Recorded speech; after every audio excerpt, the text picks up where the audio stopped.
buzzing the guest in.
For both of you if you need it. Oh, look, you got bottles and mugs. Yeah. That worked out well. Yeah. Where's the purple head? Good question. Oh, missing action? No, she told us she wouldn't be here. Good evening. Welcome back to the Late Night Playset, everybody. It is Tuesday, September 2nd. Is that right? Yeah. I mean, I wrote this card, but I did it with a no brain whatsoever. Yeah. Doesn't sound right. I think it's still 2020. Yeah, exactly. So. We've got a big show tonight. We've been doing big shows lately. Yeah, it's another big show. Jonny Lieberman's here. Rylic Alexander's here. Dustin Mario Johnson is here via satellite. He's going to be hanging out all night with us. What? In fact, let's bring it all together I can here. Let's see if I know how to do this. Is it this one? Manuel can help me if I screw this up. My phone just buzzed several times to make sure like no one died. Oh. Nope, no one died. Well, I mean, thank goodness. Would have been a weird thing to cover if they did. Happening live. Get up and leave, yes. No purple head. No purple head. But you guys have no mics, so just look at him for a second and I'll get... Yeah, okay. What do I know? You're good. All right. Stop touching it. You're always bringing things down to you. We don't do that anymore. Oh. It's very TV-like. Oh, so... Except for the guy, the host walking around. The host walking around, yeah. Okay. Is it in your face? No, it's fine. Oh, jeez, sorry. Look at that. See? Yeah, welcome to the party, Rylic. If only Purple Head were here. Where is Purple Head? This would have happened. Is that cool? Yeah, right. Works for me. I told you that my wife's been called Pinkhead for a while now. Yeah. Although her hair's no longer pink, so I got to get a new name for her. But. What? Wait, her hair's no longer pink, and you're still calling her Pinkhead? No, she was Pinkhead for a long time, and then I was looking at her, and I'm like, your hair's not really pink anymore. Was it just a whim? She did it for the summer? She kind dyed of thing? her hair. No, it was like for a year. She had pink hair. Oh my god! Green hair before that, but jeez, she was never greenhead. I don't know. This is Rylic. I know. What's up, man? So this is your first time here. It is. Yeah. Wow, taking it all in. This is ridiculous. Yeah. I know. It was a dining room until COVID, and then we just went sort of nuts with Amazon, and it was a challenge to see how 30 Rock we could make our dining room, and then. He's here doing that. Yeah, the crowd. It's nobody. Can anybody see?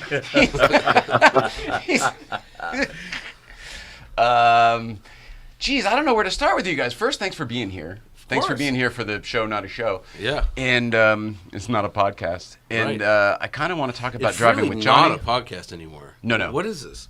Go ahead. I don't know. I'm asking you. Like this is. We've hashtagged it talk show podcast. Right. Because I don't know what else to. Okay. This is undeniably talk show. This is a talk show. But David Letterman's desk, I don't know what to do. It's either we use it or we get rid of it. You know what I mean? That's where I'm at. You got to keep it. It's your thing. This is iconic. Yeah, I know. So there's that. But like, I don't know if I'm iconic. So. I mean, I'm not trying to get you to say not it. Iconic. Coming up on tonight's Late Night Playset, Jay fishes for compliments. Dara Bach says, hi, yo. I interrupted you as I'm apt to do. You were saying, let's start with My new YouTube show? Yeah, I want to know about Driving with Johnny, but I mean, there's plenty of time. Check it in. The elderly try to stay up with California time, but I keep to a pretty regular bedtime, Jay. I like watching, although... Right. Dude, it's 8 wherever they are. Like, yeah, well, they may be in... how elderly could they be? No, they may be in... where is she? The Canary Islands? England? Some other... Oh. It's not Canary Islands, but it's someplace exotic. In Africa, and they're 8 hours ahead. They may be ahead. Okay. Oh, you know what? Maybe it's Greece. They might be in Greece. That's 9 hours. Oh, Greece could be 10 hours. I don't even know. Greece is at least 9 hours. Irene, why don't you just tell us where you are instead of... No, let's guess.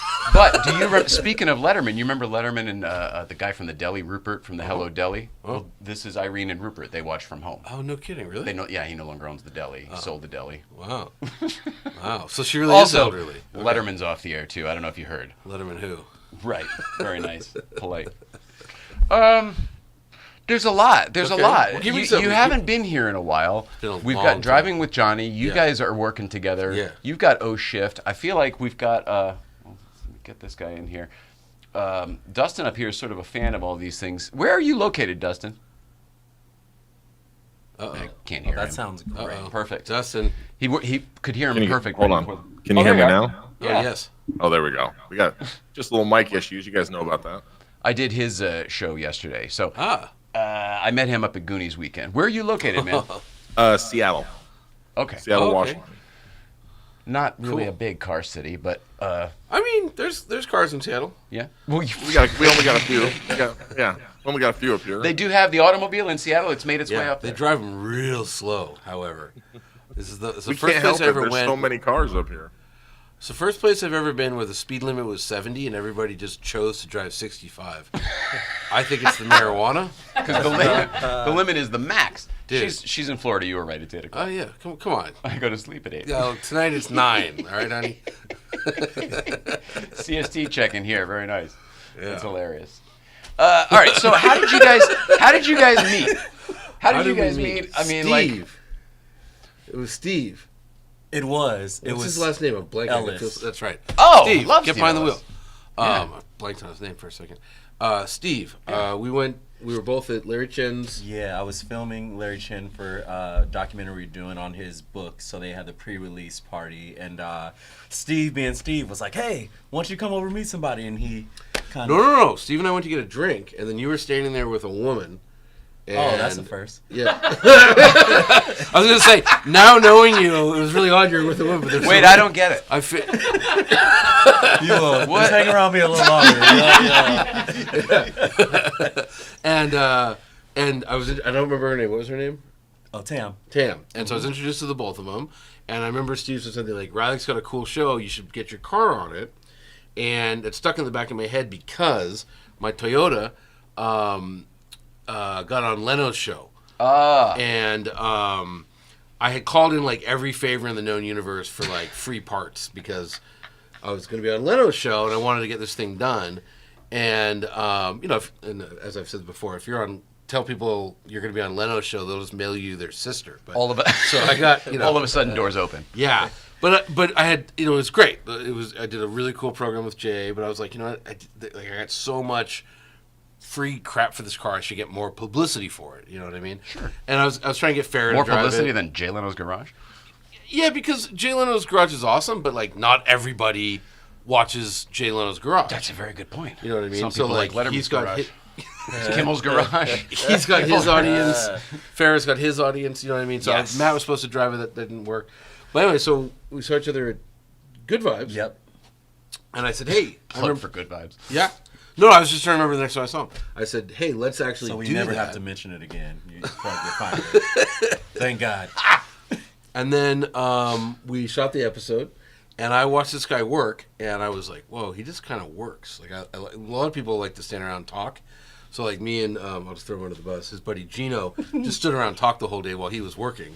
But I was keeping an eye on him. I'm like, that guy's a hard worker. And grinding. Yeah. So at the time, I was thinking about starting my own YouTube channel, and for me, the impossible obstacle to surmount was editing. It's just not me. Yep. It's just not me. Yep. Can't do it. The shooting's easy. I said I know how to record on an iPhone. Probably figure out the rest of it. You'll learn how to talk to camera eventually. One of these things. And but editing. So anyway, so we shoot a pretty good episode of O Shift, right? Mm-hmm. Okay. And So then you did an episode of your show. Correct. Got it. Okay. yeah. And then the next day or a day later, I get a call like, "Hey man, I'm missing 2 engine bay shots." And in my head, I'm like, man, I'm so lazy. I'd be like, well, those shots don't make the video. But he's like, I really need them. Can I come to your house and get the shots? And again, in my head, I'm like, oh, this guy's really thorough. Tells me you've got a vision in your head if you want to see it through. And then I'll let you take over from here. But basically, he comes to my driveway and... Don't remember what else happened. No, I ended up going over there, and I got the shots, and then afterwards I heard like that little voice in my head that was like, say this thing. And I was like, so what's going on with you these days? Like, you know, like, why aren't you doing, I literally just asked that question, why aren't you doing a channel? Like, what's up with that? And then he gave a sigh and was like, the editing. And I was like, well, like I heard that in my head. I was like, what was that about? And so I was like, the editing. And he was like, I was like, that's it? Just looking like I'm here. I edit. So. But it's a mountain to us, and then to you, you're just like, yeah, but I have this boring tool. I can go right through it. Yep. Okay. And it was quite literally that. And so we were like, okay, we'll chat. We'll have a meeting about it, see how it goes. We did a little test run, and it went good. And then we shot a couple things before anything went live, and it was like, oh, it's working. Yeah, it works really well. And I think the precursor to everything obviously was him doing a segment of O Shift, because we're already working in that capacity, just and kind of the same way essentially, right? Like I still have the cameras this time around. Mm-hmm. You're doing the talking. Mm-hmm. It's kind of the same. The same thing. So you're just copying O Shift, basically. Yeah, totally. Yeah. Oh, Johnny. Tune into Oh, Johnny. But it's going well. I mean, might be a missed opportunity. Oh, Johnny. I want to see something on that channel. No. Do you mind if I start it? Please. But like doing well. We're getting close to 10,000 subscribers already. That's awesome. And it's been less than 3 months. Congratulations. We've actually weirdly made money, which I mean we haven't seen a nickel yet because I fucked up the tax forms on Google AdSense, but they're trying to pay us. But it actually we monetized early, and like we made, I don't want to say the numbers, but we made like an okay amount the first month we were making money, and then we more than almost tripled it the next month. Really? So according to our calculations, $300,000 a month any day now. Yeah. Wow, that'll be great. Right there. Yeah. Sign me up. To quote Homer Simpson, the pumpkin futures they've been rising the whole month of October, and they should peak right around January. Yeah, it should be perfect. Yeah. Just write it out. Yeah. So it's going well, and we're I think the best advice. So I've told this story, but like I didn't know this, but like the night before we launched, I realized by looking at YouTube, there's like an entire cottage industry about how to make YouTube videos on YouTube. Yeah. So, and they're all like 13 things you must do every time you upload a video or you're dead. So I'm like binge watching, like, oh my God, we're not doing anything. But the one I've done that too, but it's all conflicting information. It's all conflicting. Every single person has a different fucking. And you got to do everything. Right. There were a couple good nuggets. Okay. I will say we learned a couple things, but the one that I think is the best advice is like, you don't know what your channel is until you've uploaded 100 videos. Whoa. Until then, it's just guesswork. Is that because of you finding yourself, or the audience figuring out what you are and the algorithm? Speak to that. So I worked in advertising for 10 years before I stepped into this, and like really, kind of think of it like you're putting up a billboard for the first time, right? And like all these eyeballs are seeing it, but like you haven't found your people yet. Until you have a good sample size, they don't really know. So you don't want to like be trimming fat in the wrong area, or like just pointing your arrows in all the wrong direction. So a lot of times you just need to wait until you're mature enough to where like, okay, these are the people that are definitely returning. These are people that are not. Because if not, you're just consistently in that green space. Who are we serving? Right. Yeah, exactly. Okay. So, yeah, so like for instance, like. But you both already had an audience built in. Did they carry over? I mean, somewhat. I mean, like I have 100,000 followers on Instagram and 10,000 on YouTube, so 10% maybe. Yeah, but that didn't happen overnight. That 10,000. That's years worth of work. Totally. But I was also gonna say like, it's so I don't know how anything works. Like, so we did this the thing we're calling Walking with Johnny, for lack of a better name. So I went to It's a third show. Okay. We- It's the third show I got to Well, put we on have Driving with Johnny, Talking with Johnny, Walking with Johnny, Eating with Johnny is debuting in 2 weeks. You're the new Jeremy Clarkson. I'm the new Jeremy Clarkson. When are you starting a farm? Soon. Okay. $300,000 a month. That's right. That's right. So it was just following me around Pebble Beach Car Week, right? So, Oh, okay. So we did that, and it was like a nice hour-long video. And I'm looking at YouTube Studio, and it's like, this is a huge engagement with a lot of your subscribers. And I'm like, oh, cool. But then I do the show Talking with Johnny, where, again, it's just me talking, which is what this was. Yeah. And it's like, no engagement with your subscribers. So I don't... Aren't they sitting there asking you questions? Is it Yeah. live? But apparently it's not. No, it's not live. What Okay. I do is like drop a comment down below. And then you this answer 'em on week, your and own I'll time. answer them next week. Yeah, Okay. yeah. Oh, that's So we just don't know yet, and I figure like in a year, or whatever, however long it takes to get 100 videos up, then we'll know something. So everything Johnny's happening on this channel: the walking, the talking, the Yeah, driving. it's all car related, but yeah. Even the Eating with Johnny segment was. We can sneak preview that one, right? Yeah. So, okay, so Sang Yoon, you know Sang. So Sang owns Father's Office and Helm's Bakery. Oh, and yeah, not too much. yeah. Celebrity Chef. Uh-oh. And, all these great things. So Sang, we're friends because he sent me a weird DM saying, hey, we should do a show together about cars and food. This was like 7 years ago. And then the number of like meetings that went nowhere that we've done is you can count them on one hand, but it was like probably that many, which is a lot. You know what I mean? Like you have a meeting, you sit with network people, and then they just like never ever get back to you. Yeah. Yeah, it sucks. That's we've the all been business. there. Yep. Yeah. So, anyways, I was like, hey, I got my own friggin' channel. Like, we could do a food show. So it's me and Sang trying to figure out the best pastrami sandwich in LA. And then I got a Mercedes S-Class to drive us from deli to deli. Wow. So we do a little S-Class review, do a lot of food review. How many delis do you hit? We hit 3. Okay. Yeah, it was one day, and I overate. It was 3 pastrami sandwiches. Yeah. It was. I didn't really finish the third one. I accidentally finished the second one. That Yeah, was the I'm not problem. able to stop the. Once it's good, I just I want to mean, keep mowing down. well, on it. I won't give anything away, but the order we went was not the order I wanted to go. It was the order Sang wanted to go, and it was the wrong order because the really good one was in the middle. Oh, well, that's better than up front, I guess. Also, the one up front was really good too. So Oh. it was not Nothing like a big finish. Well, anyhow, it was fun, and we'll probably do some more. I have a lot of ideas for, best, I don't know, tacos in LA or something like that. I want to come back to your show, NO Shift, but it's a nice segue to go over to your Cars and Coffee number 3. Yes, September 21st at Helm's Bakery. Yep. Sunday, yeah. I guess we're going to do these quarterly. We haven't really planned It's the third one this year so far. It's the third one, and they've been spaced out about 3 months each. I don't, it's the kind of thing, we could do it every month, but is that too much? I think by doing it this way... It's more special this way, and I think people show up. Yeah, so we'll see. Anyhow, so September 21st, that's about 3 weeks from now. The only additional anything is that Cars and Bids got in touch with us and wanted to sponsor it. Really? Yeah. So Our buddy Sean Winograd reach out? Or somebody else? No, the CEO, Dan Harmon. Oh, excuse me. Yeah, the CEO. He reached out, had a meeting with him and Sang, and basically they're just going to say Cars and Bids presents. It was Sure. a change from my point of view. They Signage. had a... Instead of Jonny Lieberman presents? Or? Yeah, I think the last time it was like Jonny and Sang presents, and now it's Cars and Bids. But, Presents Johnny and Sang's Cars and Coffee. Yeah. Yeah, okay, so, same thing. They did something at Monterey. I didn't see it, but I saw a picture. They had a tent.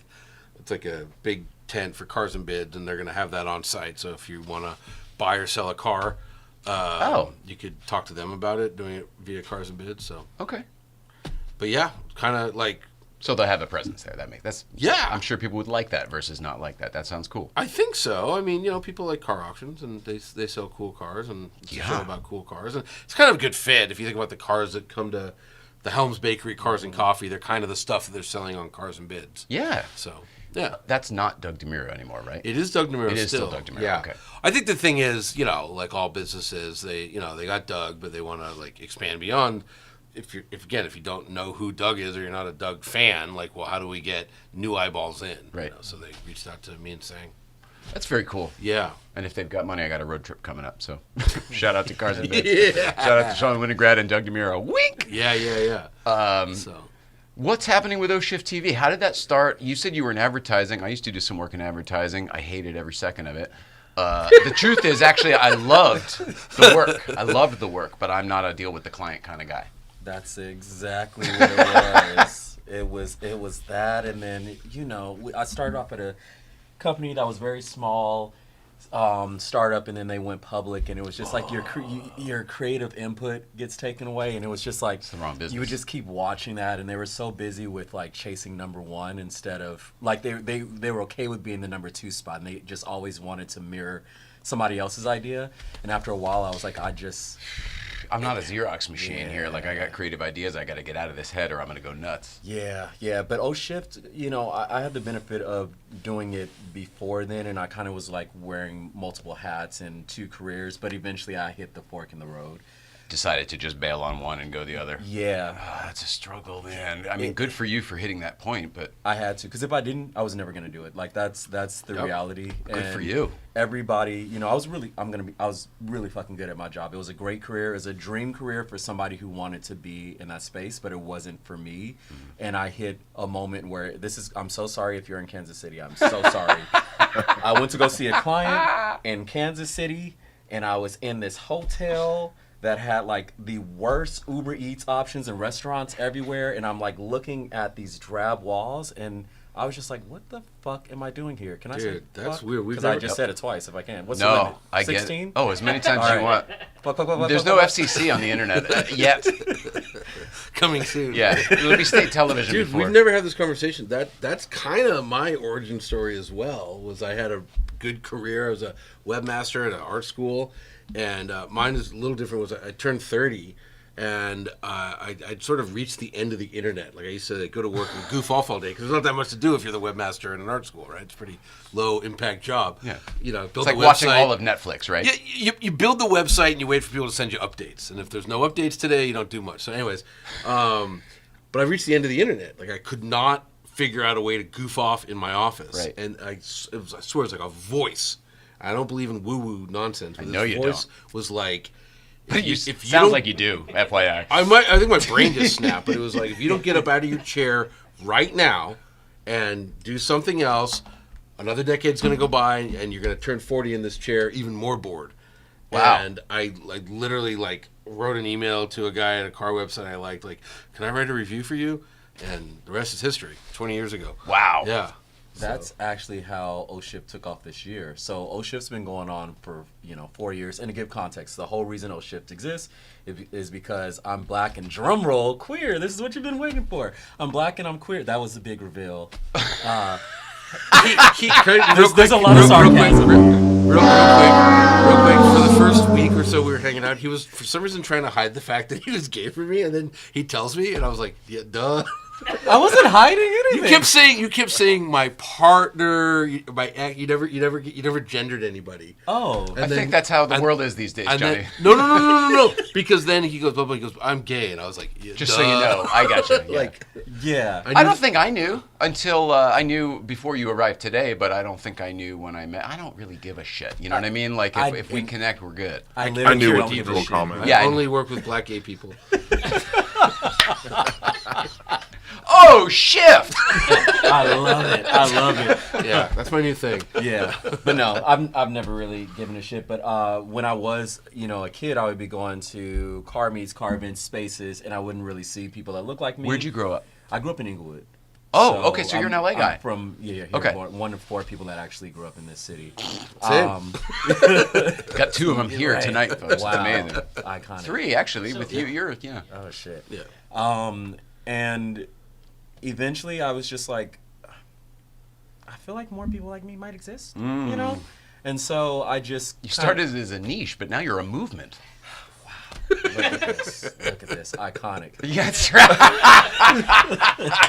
That's the real callback. story. By the way, that's the real story why it took so long for me to start a YouTube channel. I could not find a gay black editor. That's right. And then I did. So. That's right. Yeah. Those are tough boxes to check. You get 1 or 2. Right. You want it good or quick? Right. I want black and gay. So it's like,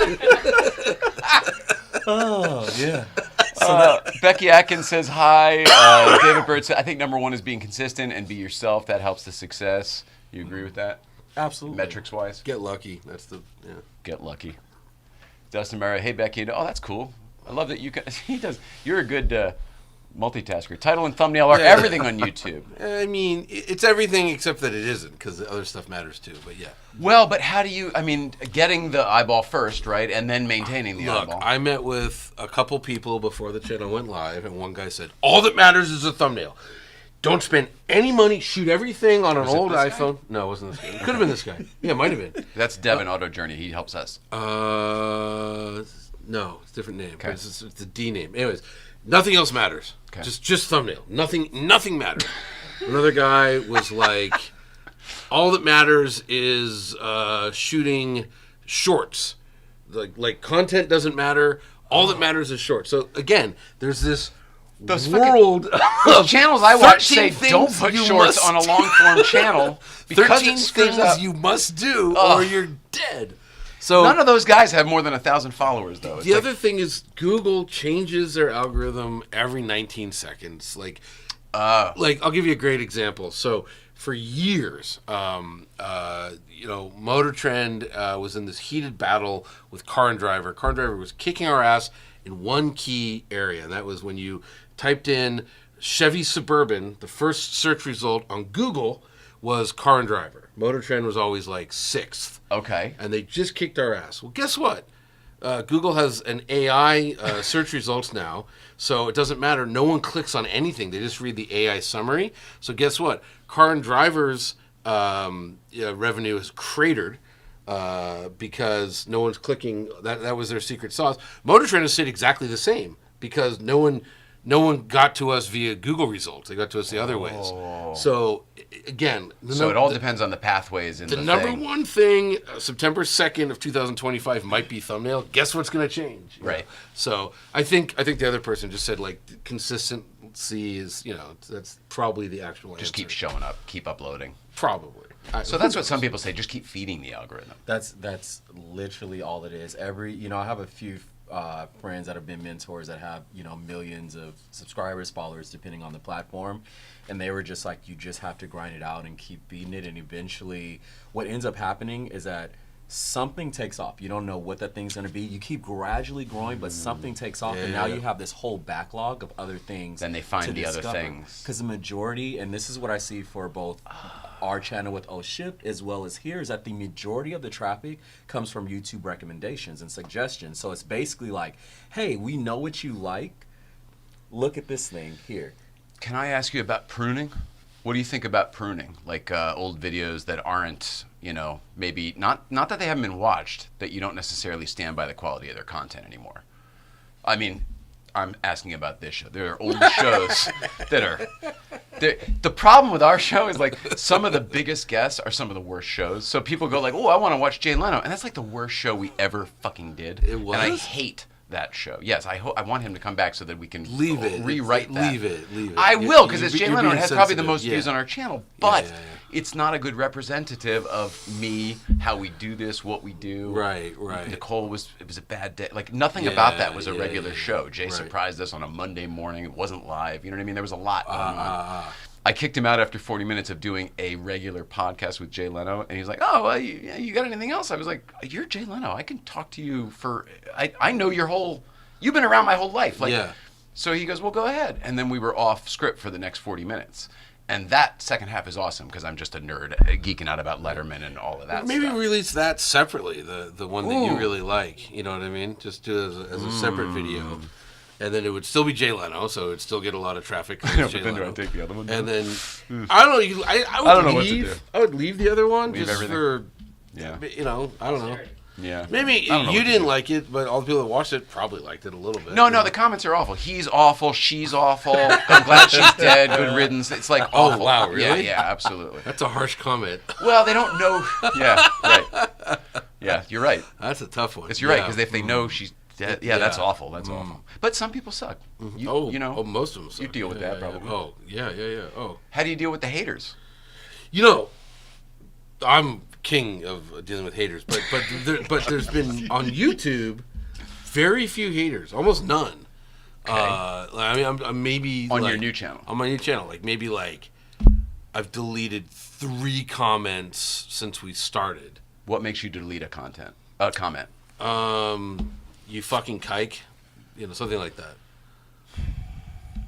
So I think I probably used to respond to those, and now I end up pinning them.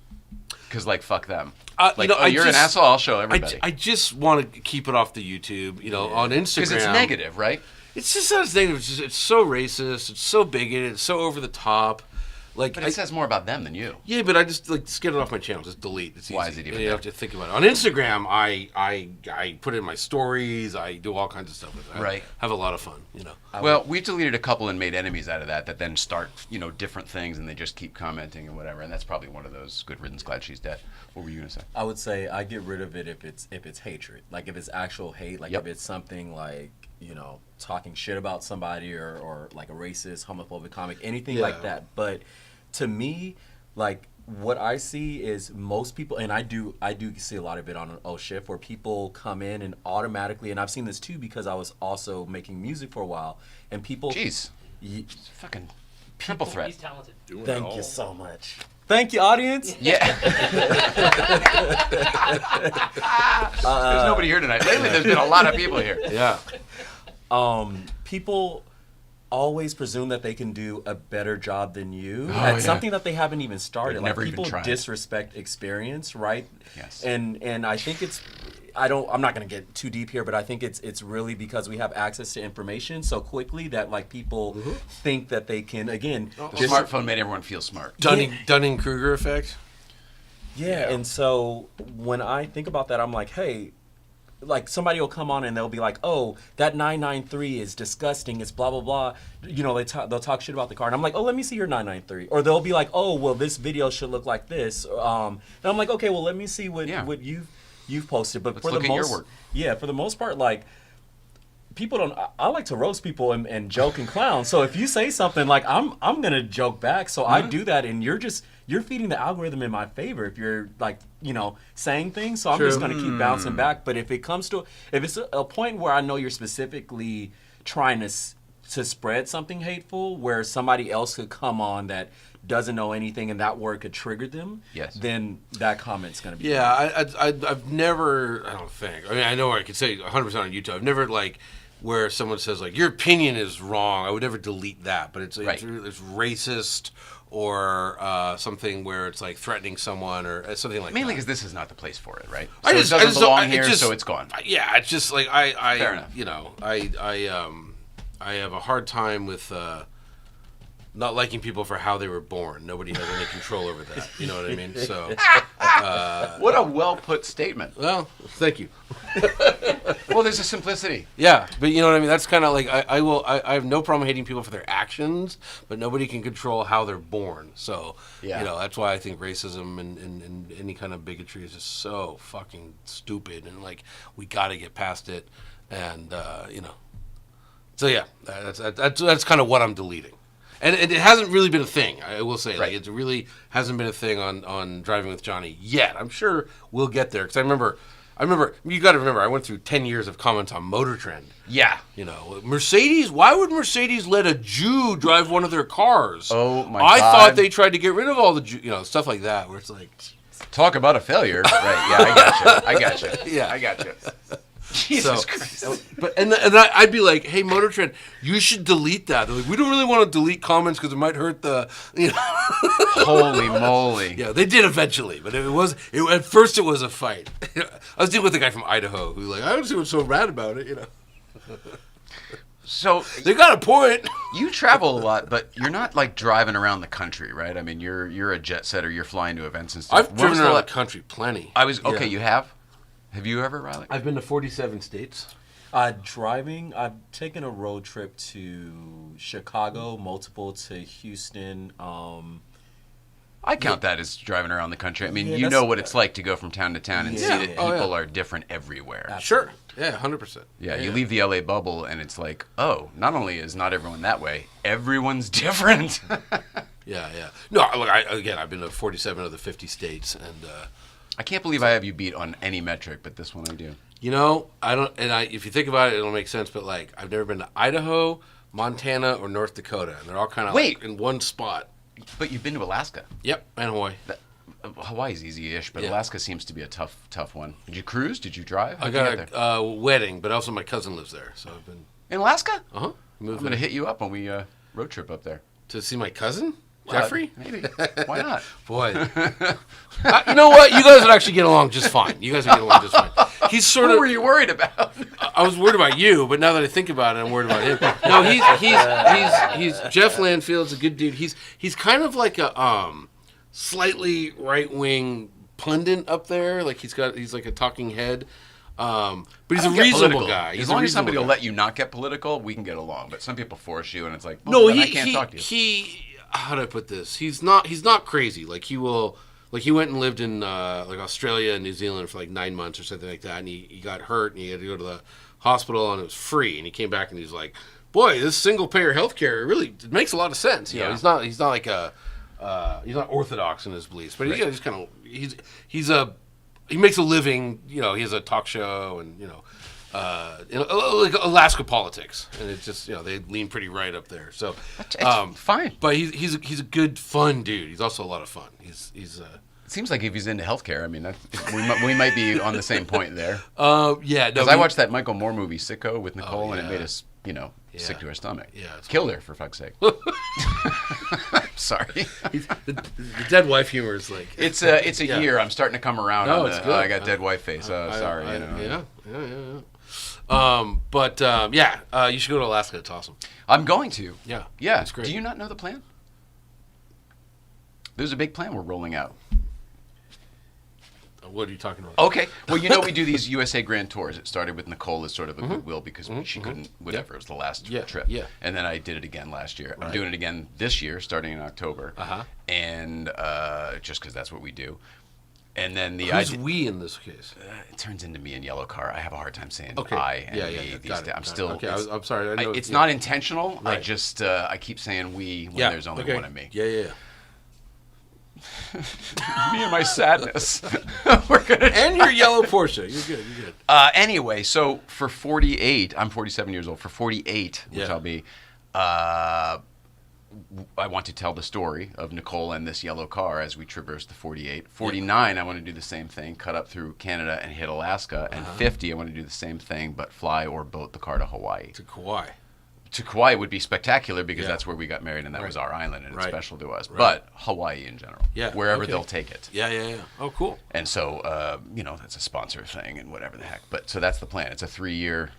Okay, so 48 rollout. First, and then Alaska the year after. 48, 49, 50. Okay, yep. cool. I'll will do the say, 49th and the 50th states with the car in the order of my age. That's good. Alaska is just, as you... Shout out to Mobile One, who I think is the sponsor on that.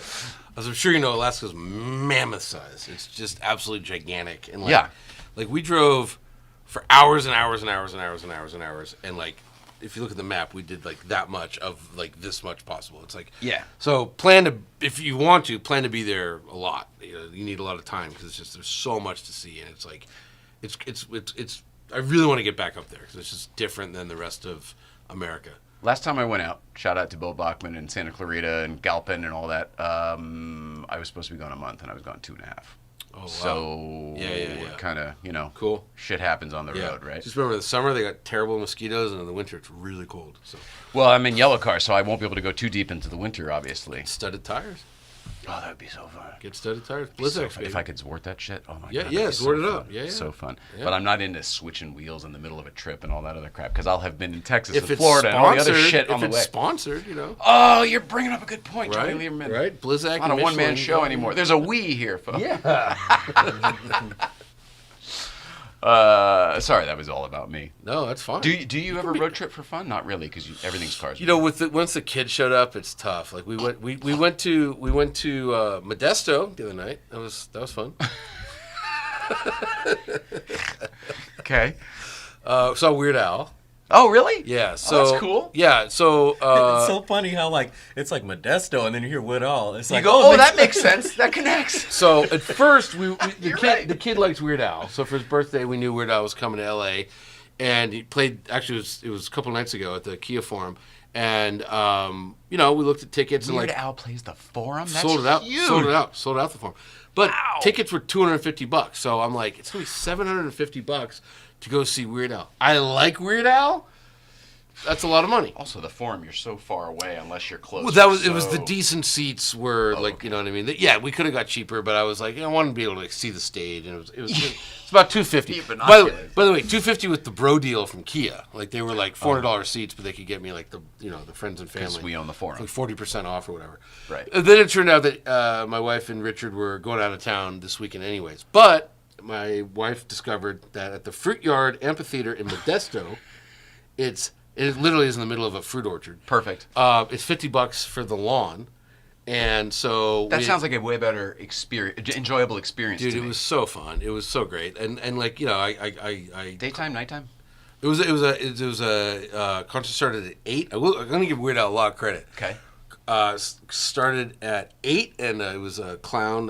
It was Clown. Yeah, Puddles, Insane Clown Puddles Posse. Pity Party. Oh, I love him. Amazing. He's incredible. He's incredible. Yeah, I've loved him for years. I'm glad he's touring. Incredible. And actually, I was shocked by how much I liked him. If anybody doesn't know, he's that really tall clown with a really super tall. deep voice and like the voice of a fucking angel. He does that Lord song, fucking Yeah. Royals, and I Yes. cry every time. And- I'm like, and- this but- guy's so talented. But he did this whole like interactive thing where it was constantly referencing Kevin Costner. It was unbelievable, and it was just all these weird old clips of Kevin Costner as a young man, and like he was like singing ballads. It's odd to have a singer-comedian combo. Yeah, but he was great. Like that's Puddles awesome. was great. Perfect match with so Weird Puddles Al. is at 8.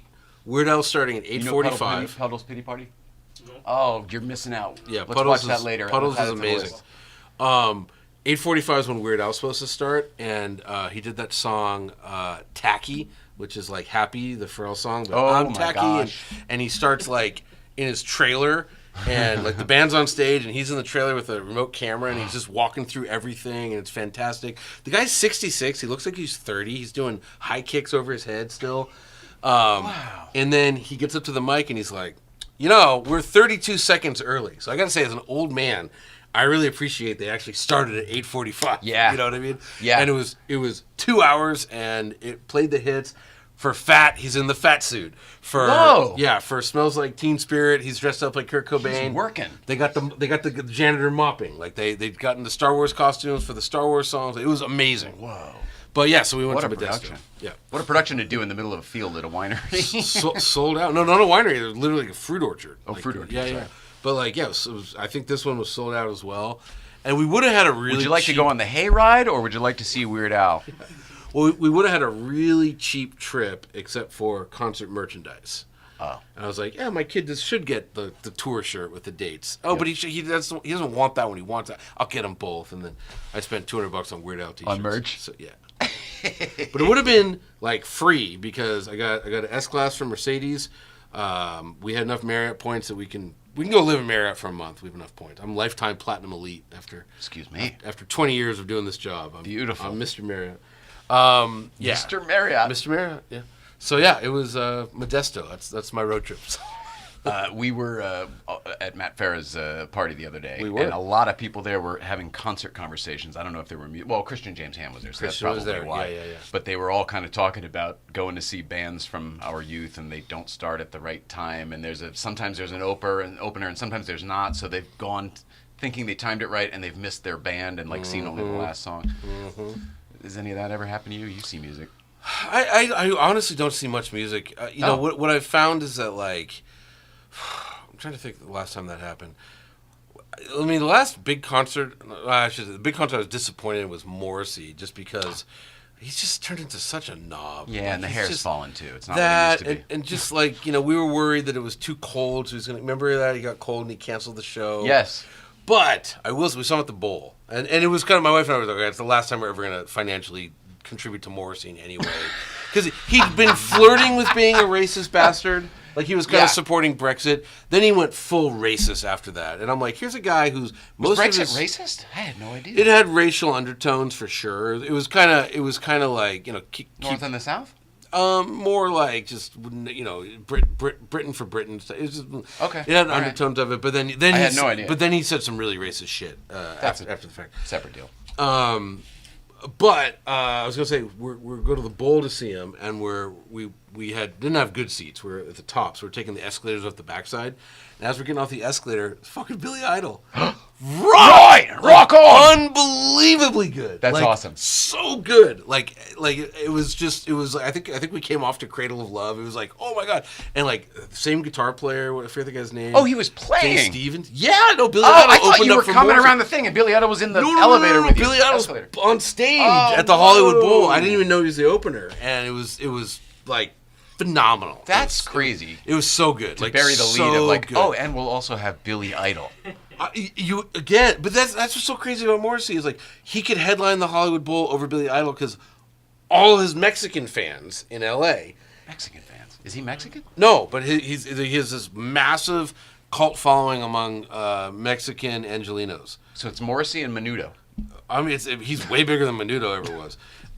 But like then he turns out he's this racist bag of garbage. So it's just like I can't stand when shit doesn't align. It's I go, just- what do you stand for? I don't understand. Pick but a it's lane. like yeah, Always it's just, say. yeah. So anyways, yeah. What kind of music did you used to do? And do you ever think about getting back into that? I still do it. I have so hip hop R&B. If you've heard Pharrell sound, you have a pretty good idea of what my music sounds I know like. that happy song, obviously. Yeah, that's one of my least favorite Pharrell? ones. But yeah, so Rylic and Weird Al. It's all. You do have a good name for it. Yeah, your name could go do with anything. What does your name mean? Where did that come from? Rylic is just like the word lyric scrambled up to make a Get name. the fuck out of here. Yeah. But you did that. Yeah. You chose it. Oh my God, that's so great. For a long I had a time. feeling there was the story. I thought that was your name. It is. Wait. But he made it. What was your birth name? Off air. Are we doing? I was going to Wow. say we're doing that. We're doing that now. Okay. Barbara Cool. Peterson says, excluding California, which state do you think has the best driving roads? This goes to anybody, including Manuel, who is not here tonight. Not him. Arkansas is quite good. Really? Yeah, but Well, probably that is not where I thought you were going to go. Probably North Carolina. I would say the state that I was surprised by that did not have good roads. So like Vegas, surprisingly, like their open roads are wide. It looks like you could speed on them, but your tires can never catch traction. Like whatever it's made out of, your car like. Oh, you're going really fast. Any car with power, like if you're actually like trying to step on it, it just slides around. These are like I'm talking new PS4s that I put on. Yeah. It didn't matter. Do you think that's just the dusty surface of living in the desert, where there's just constantly debris being blown around? Yeah, I couldn't speak to the science behind it. I thought Good for you. I don't. Oh, I know. can. It's gambling revenue allows them to repave the roads constantly. Oh, so it's they're always- just constantly it's always oily fresh and asphalt, Oh, isn't that something? Yeah. Plus heat's probably no good. Got it. Yeah, I got really excited to take my Supra out there. I was like, oh, I can't wait to see what this is like. Open roads. I got every time I try to step on it, all of a That sudden might I'm have been facing your the Supra. median. I've driven pretty fast through Nevada. I've driven really fast through Nevada. Like So also, I think. So, go so ahead. not the highway, but like they have freeways Yeah. like the 215, which is one of their newer bypass. roads. Yeah. Any of the roads, like Yeah, pick no, any of them out there, like literally the car would would slide, and these were it was I did it on fresh tires, and I did it like after the tires had been lived in a little bit. It just wouldn't catch traction. Interesting. I also the best driving road is that's up to interpretation as well. Right. Sounds like you guys want to go fast. I'm looking for twisties. Well, no, I mean, I like twisties. Arkansas and North Carolina / Tennessee is the Tail of the Dragon's phenomenal, but the roads surrounding Tail of the Dragon are even better, and they're not called Tail of the Dragon, so no one's on them. So that's the truth. There's some really stay off the named roads. Yeah, that Tennessee River Valley Authority, whatever is up there, is there's some good roads around there. Jennifer Workis grew up in Modesto, lived there her whole life. Just moved to Washington 3 years ago. Congratulations! It was really hot in Modesto. Although I will say, Washington is much better. I will say though, we found like the nice part of Modesto, like where the people that own the orchards live. We're driving through it, and like for a split second, it's like, damn! Like look at this, Yeah, so that's the other thing I found driving around the country and spending a lot of time in each place. There's something good about everywhere, even the places that suck. It's like, oh shit, there's good food here. Or, oh, you know what? Except I for don't Indiana. like anything about this. Except for Indiana, but the rest of the country. I haven't spent much time there other than Nothing. driving through. I checked nothing. Yeah. Do you know the truth? So the truth of this is, when Nicole was alive, we had weed in the car for her, and that was, that's tricky. Yeah. You're not really supposed to do that, even though it's medicinal and she needs it. Yeah. So I was very careful about like what states we would stay in overnight, or Right. which ones we would straight up drive Right. through without even go stopping all for the way gas. to Illinois because in Indiana. Yeah, it was illegal in Indiana. So even though Letterman was from there, and there's a lot of things I would have gone and taken a picture of, I didn't do it. Yeah. What's wrong with Indiana for you? Oh, go. Pacers? You don't like the Hang Pacers? out with anybody from Chicago and ask them about Indiana. Is it a thing? Is there a feud? Oh my God! Hatfields and McCoys? Oh, You know. beyond. It's My family's from Chicago, and like the people that I know in Chicago that are from Indiana, I'm like, please. There was, But as a racing fan, you got the Brickyard, Indianapolis. I guess that's That good. doesn't matter. It's good, but no. It's kind of more of a joke than anything. But I see. now you're making me explain my joke. So Sorry. my No, it sounds like it's a real thing. Oh, I was serious. They're awful. it's not great. It's not great. But my best friend when he was still alive. Davey? Eric Jakeway. Jesus Christ, you got a lot of friends who died. Yeah, but this is my best friend.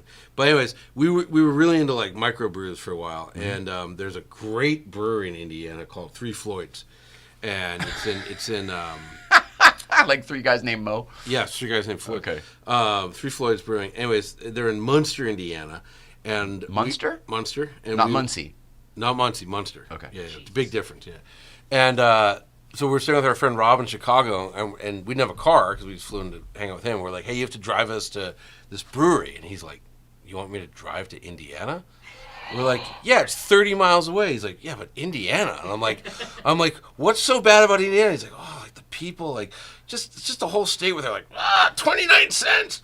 And I still don't know what he Wow. meant, But literally, like you cross the border and people are different. That's the idea. but really, really, really different. Wow. Yeah. I'll Everyone's nodding. Yeah. I'm gonna have to notice next month. I mean, I might have to make a video I about was it. kind of making a joke. If you're from Indiana, I hear Carmel, Indiana is lovely. I've never been. Have you ever been to the race, the big race? I've never been to the big race. I've been to the track, but not the race. Okay. Yeah. I haven't either, but I've always wanted to go. Yeah. It just feels like one of those things you're supposed Should to do it. I've never Yeah. done the Kentucky Derby. I'd love to do it. Yeah. And down the stretch they come. I've done I was like, it's not Kershaw.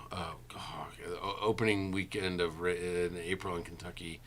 Oh my God, it'll come to me in a second. Anyway, I've done Another that horse race? Yeah, it's Oh. great race. I love that's- the ponies. Yeah, You do? I do. I love the ponies. Do you ever go to like Santa Clarita? I guess Hollywood Park's gone now that it's a fucking football stadium, but Santa Clarita's still there, or Santa Anita. No, Santa Anita's still there. Yeah. Do you ever go? Yeah. Oh yeah, do some betting. You do? Yeah, Oh, that's fun. yeah. I like all forms of gambling. Yeah.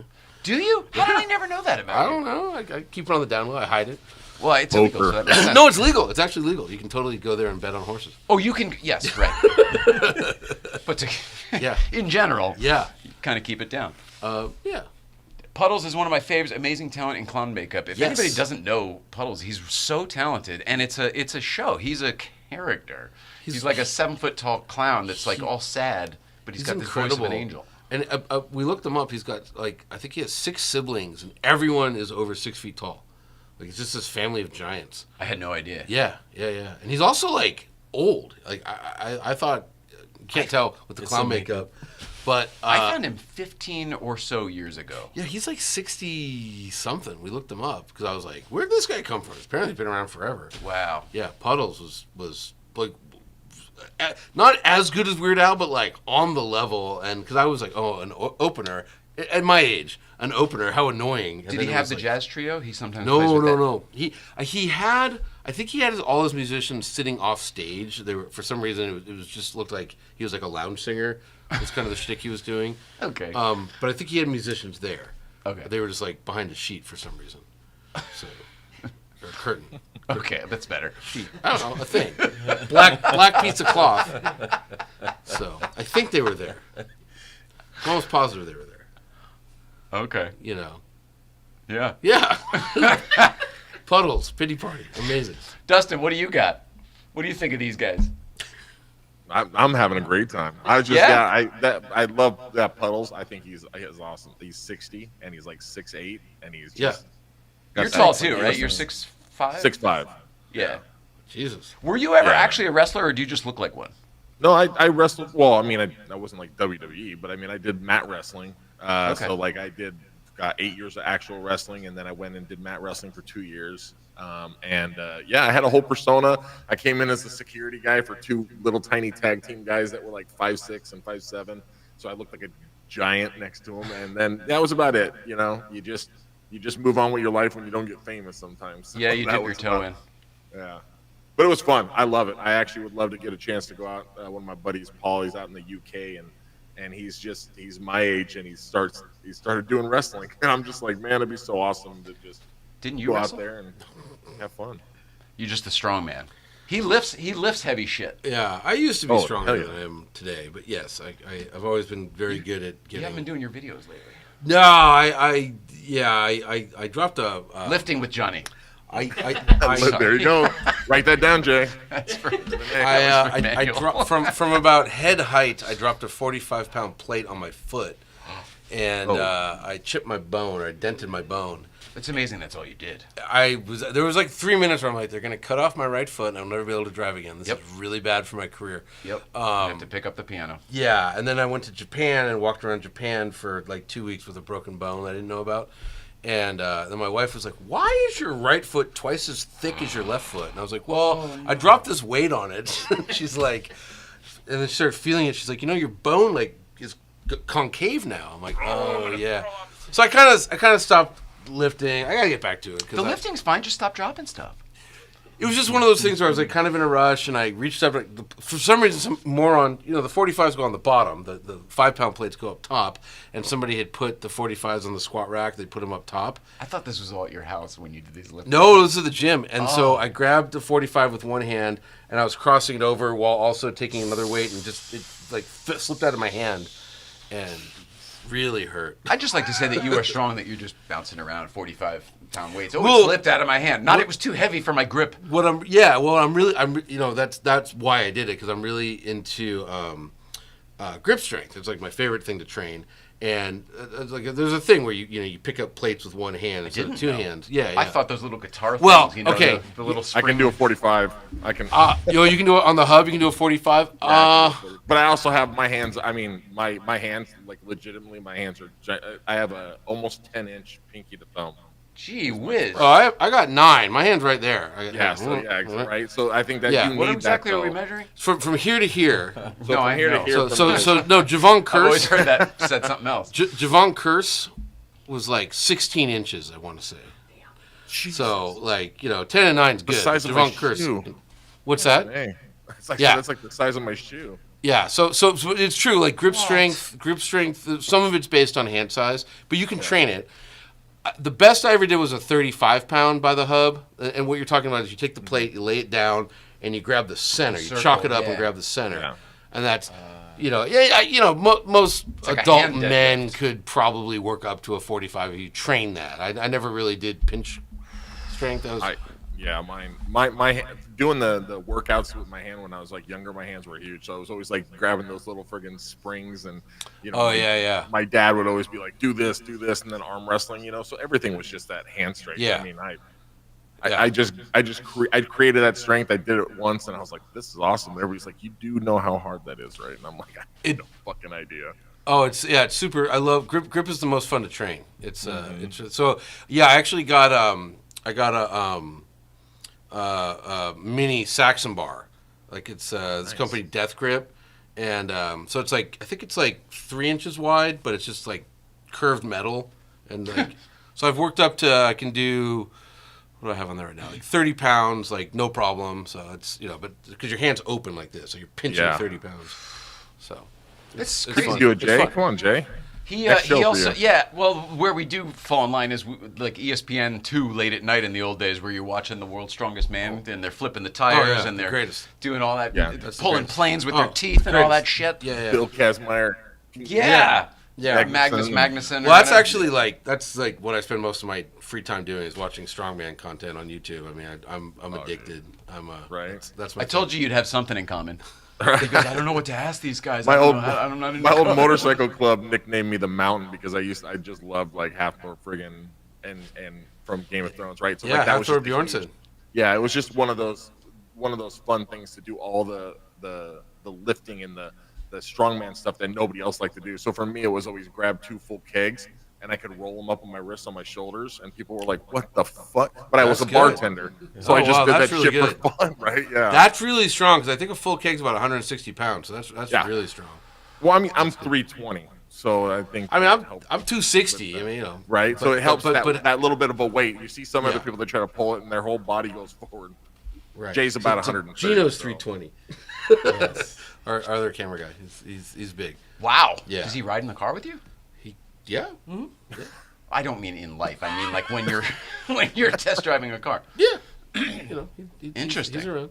We should get Gino. Doesn't on that here. seem? Yeah. It seems like the car physics would be different with. Look, when me and Gino were both in a car, it is slower than when you're adding 600 pounds into a car. It's not. It's gonna slow it down. And ride differently and stuff, right? Yeah. Yeah. Okay, sure. Yeah. Gino's That's physics, Jay. Yeah. but Hafthor, who he's talking about, so you're 320. Hafthor is currently 440 pounds. So and, How tall is Hafthor? 6'9". So he's got 4 inches on you. And Yeah. he used to be about 480 until he dropped like 100 pounds. No. He was always about 440. Brian Shaw got up to like 480. Oh, that's right. Yeah. Shaw got up to like 500 actually. That dude will palm. Oh, he is the strongest grip I've ever seen. Yeah, there's no one like him. Although, actually, just to go off in the weeds Please completely. do it. Yeah, This is yeah. amazing. Just completely. What's it? Patty Haynes. Have you seen this freaking guy? No. He's this gotta- British I gotta- strongman. He's not big at all. And he's got very large hands, but like he picked. You know the Thomas Inch dumbbell. Oh yeah. Okay, so the Thomas Inch. It's called The one where the the unliftable grip, dumbbell. grip moves, right? Where the grip moves, but it's like No, it doesn't move. It's like a 3.5 inch grip, and it weighs 178 that's why. pounds. Okay. Yeah, the Thomas Inch. So, but it's called the unliftable dumbbell. A lot of people can lift that, but they make heavier ones. So there's 3 that are heavier, and Patty has lifted like 2 of the 3, which is like very unusual. They make something with a handle to lift that you can't lift. Yeah. You're not supposed to be able to. So there was It's this, like Excalibur sword Well, I mean, or something. Yeah. You There- think of being able to grip something that's 3 inches. Oh my God. and Yeah. have that strength to Right. still hold it tight. it just rolls your thumb out, But so there was this guy Thomas Inch. He was a British strongman, and he made this dumbbell that was 178 pounds. I don't know how many kilos that is, and it had a really thick handle. And he was the only person. Viewers do the math. Yeah, he was the only person that could lift it. So it's called the unliftable dumbbell, Thomas Inch dumbbell. Now it's pretty common. You see a lot of guys online, they buy this and they'll like stand at Venice Beach and like, I'll give you $100 if you can lift it. And like no one can lift it. Right. Everyone tries and it just falls out of their hands. But they make heavier ones now because so many people are able to lift it. And this guy, Patty Haynes, I was watching the other day, he was able to lift like 180 something pound one, and then like 190 something, and then he had a 209 that he was like cracking off the floor, but he couldn't pick it up. But like, And it's not about the weight; it's about how it's set it's up the in this thickness. thing. And, It's the yeah, thickness. Like I can, the way you have to do it. I've definitely lifted 200 pounds with one hand. That's not a problem, but not on a bar like that. It was, it was a regular bar you could close your thumb on. Right. This is where it's 3.5 inches or whatever. You're It's just you're struggling to keep the grip, not just Yeah. the weight. Like I mean, that's the hardest part too. Like when you're trying to grab something, that's like you're trying to pick up something where you're just yeah. using your hand strength just to grip it, and it's ridiculous. Yeah. So anyways, yeah. So I That's spent awesome. a lot of time. That's awesome. Yeah, dude, That's you're when like me, people are like, going on "Did those you hear rabbit holes." the Nismo is going to be a stick shift?" I'm like, "No, I was literally watching Nick Guardione and Patty Hayes picking up Thomas Inch dumbbells." Much more interesting to me. I don't know. The whole night, just Yeah. right on by. Robert Gadocha, planning on a Tail of the Dragon trip in my 94 Gen 1 Viper or DeLorean from Florida. Wish me luck. Any recommendations? Okay. Gen 1 Viper? Yeah. Or the DeLorean. They're both bad choices for Tail of the Well, I Dragon. was going to say the The luck is DeLorean's not. at least the DeLorean's slow. Yeah, and it's rear engine, and there's no power steering. If you have a DeLorean set up well with the Euro height and everything, they actually handle very well. They're just slow as hell. And I've had a few of them and drove one every day for years. I drove one on a track once, and I was like, "This is slow." Slow. But that double wide chassis, it just kind of finds the road and just keeps you there. It stays level. Yeah, I don't remember float anything around. other than like, I can't believe they called this a sports car. This is So slower slow. than a Fiero. I mean, that wasn't the engine supposed to be. I know the whole story, but I was just shocked it was as slow as it was. It was Gen 1 Viper, sticky tires. You can do it. They're awesome. They're fun, but like, just make sure you're on modern tire technology. Yeah. And then my real advice, like I said, is like you should totally do Tail of the Dragon. I think it's 14 miles. It's not going to take you that long. One time I was driving it with Jethro Bovington, and we had like the then brand new Supra and like a Shelby GT350, and we were filming all day, and it was fun. And then like okay, we're done. Hey, we're at the 7 mile marker. We're going to go to the gas station and we're going to go flat out. It's going to be awesome. And then there's this fucking dude on a Harley going 37. And Tail of the Dragon has more turnouts than any road I've ever seen. And the turnouts are all a quarter mile long. He could have at any moment just dipped in. It wouldn't have even affected his day. And we were just on the radio. We're like, can you believe this fucking cunt? Like, oh my God. He would not get 37 the whole way down, putting gas in the cars at the bottom. And he comes up to us and he's like, hey man, I know I kind of ruined your day, but it's been my dream my whole life to ride this road. And I just wasn't pulling over for anybody. And like, I looked at him and just walked the other way because all I could think was like, I'm going to punch this guy. Yeah. And then Pick a lane. Jethro talked to him. I don't know what he said, but I walked away. So the British sensibility. Who knows what he? I don't know. I literally walked away. But Also, is it Bovington? I've always said Bovington. Bovington. I had no Bovington. idea. Sorry, Bovington. Jethro, for all the times I've said Bovington. I mean, just say Jethro. Yeah, just call him Death Row, and everyone knows him as Death Row. Death Row. I've never. Everyone in England calls him Death Row. Yeah. But anyways, so my advice is all the other roads that surround Tail of the Dragon are exactly the same. They just aren't called Tail of the Dragon. Yes. And no Go one's to on any of the other ones. Yeah. Yes. I mean, drove. Same thing for the Crest. Get off the Crest. Kinda. Although the Crest is actually a really, really good road. So there's no. Don't tell people that. Go to 33. 33. You know, Ojai's where it's at. Ojai's where it's at. Yeah. Okay, well, Yeah. sorry, next question. Darabog, hey, Samar, got my ticket to your show in Modesto. That's hilarious. Oh, Samar is, she's the lead singer of, I didn't realize she was here. Hello. There is a, who sang Barracuda? Pat Benatar. Nope. Heart. Sorry. Heart. They're in a Heart cover band with the guitarist from Heart. It's not a cover band. I guess she's the new singer for Heart, I guess I should say. Even though it's not Heart anymore because it's not Chrissy. So that's what I was talking about at Ferris Party with the band talk was me and Corey Burns were talking about heavy metal shows. Oh. And he was saying he went to some concert and like Guns N' Roses was totally lame. Some other metal band was totally lame. But Judas Priest rocked it. And I'm like, Judas Priest is one of the best live bands of all time. But a better Judas Priest band is a band called Nudist Priest, which sadly no longer exists. But they were They were a Judas Priest cover band. Nobody would come see them. Wow. They changed their name to Nudist Priest and played naked, and they were the greatest. They were absolutely incredible. It was just 4 really ugly dudes doing Judas Priest covers, and they were the greatest band. And the guy came after the show. My friend invited him back to a party at her house, and I was just talking to the guitar player. I'm like, why nudists? He's like, we're not nudists. He's like, we just wanted people to come to the shows. Like, we don't.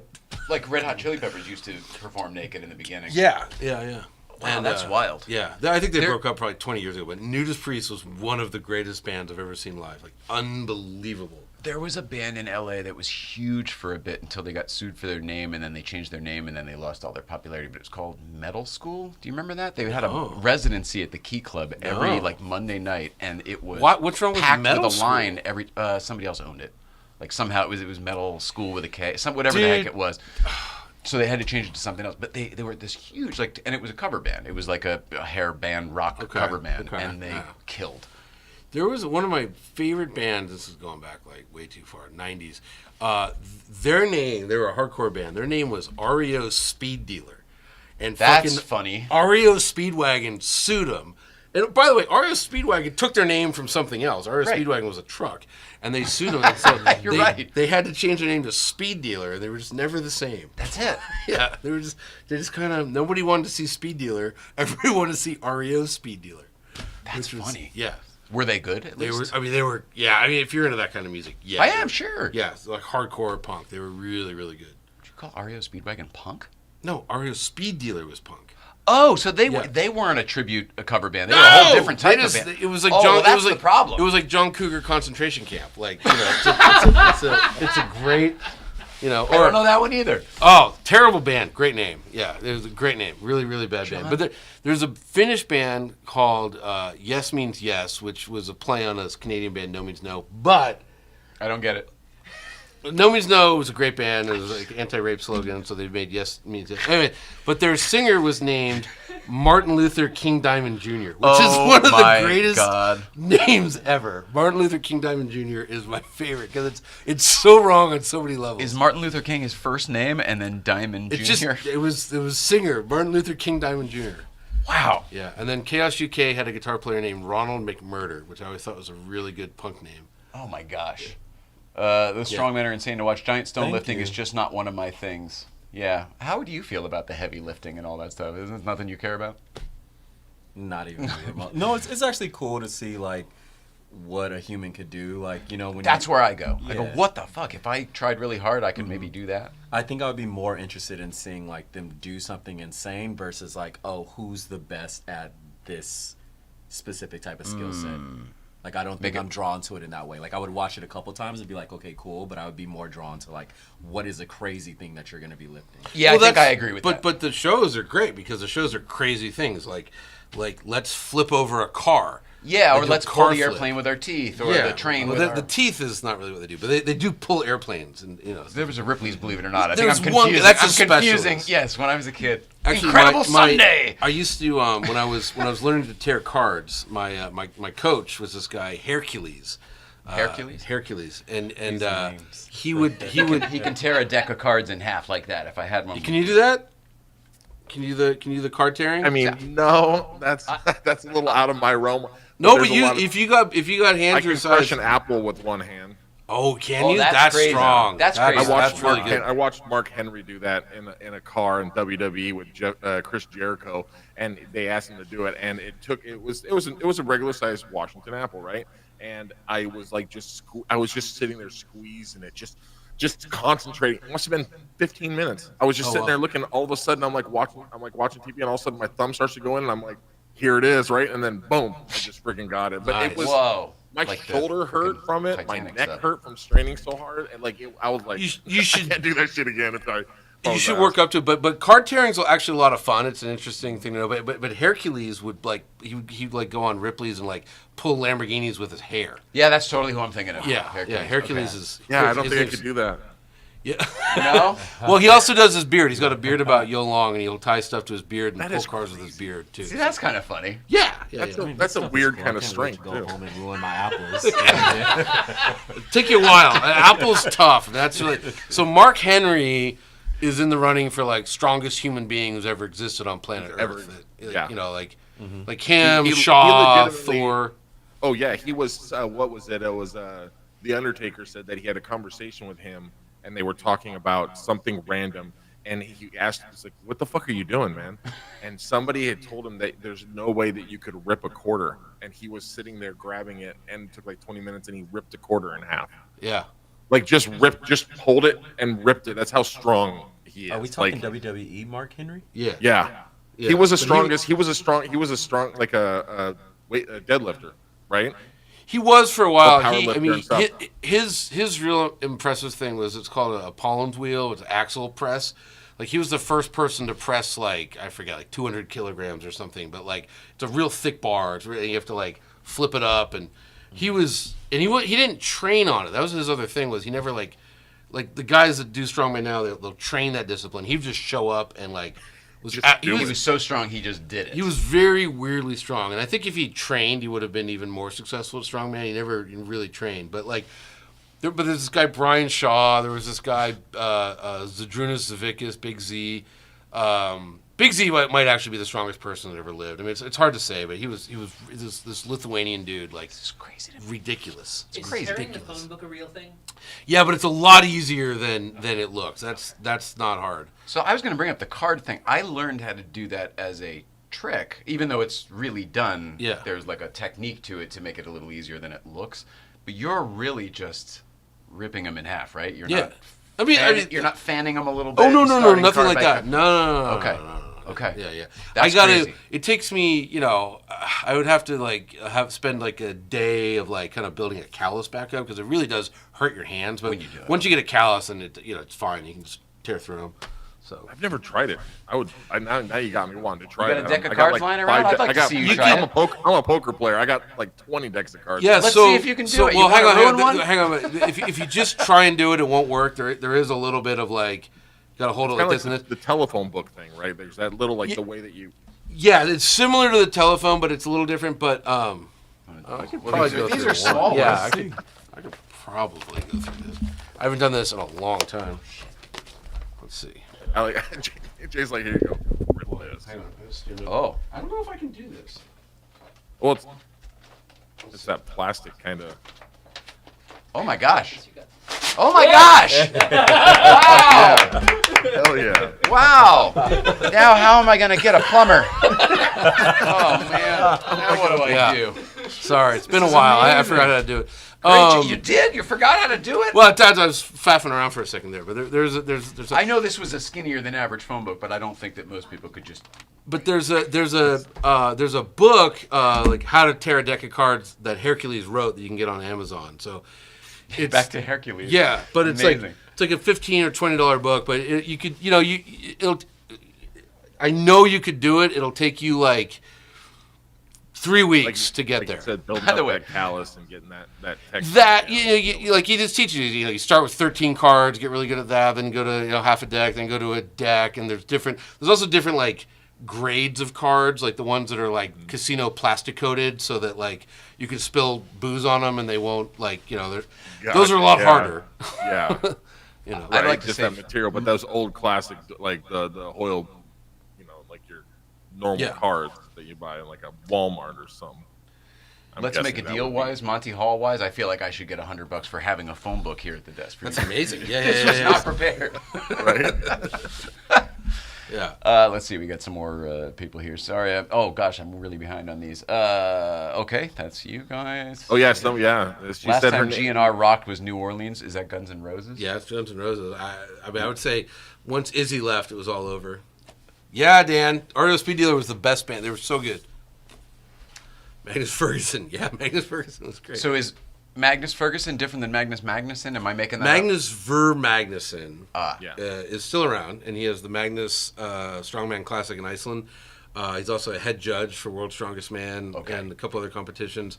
I would Magnus have been a kid watching him back in the day. Yeah, Right? Magnus Ferguson is another strongman, and then there was also Magnus Samuelsson. Gee whiz. yeah. Magnus is a popular strongman name. It's a Norwegian. It's like an Icelandic name, I think, isn't it? Like a. Hi, I mean, Emily. just Scandinavian, like it's Scandinavian. it's like Matthew. And it's just a name. Emily's in Australia, so that's Hey, nice. what's up?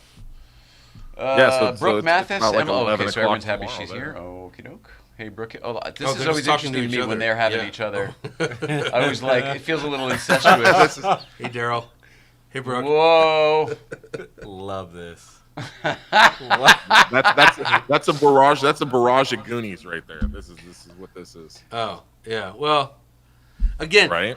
phone books are actually I think it's an order of magnitude more difficult to tear a deck of cards than it is to phone book. No. You can get your hands on a phone book. Cards are Yeah, pretty fussy. I feel like There's you a did leverage this you the hard can way. get. I would have gone this way with it. I just couldn't remember the technique, and I remembered the last time I tore a phone book was that way, so I was just like, I couldn't figure out how to hold it. But it's This is not easy. I can't do this. I just wanted to try it just to see. This is not cool. Yeah. It's not fun. So- but you see, there was like a fanning technique they taught me Here, with the let me- cards that I could. Yeah, but you don't. It's not even about that. It's about You have to find it. You find where it's going to break and.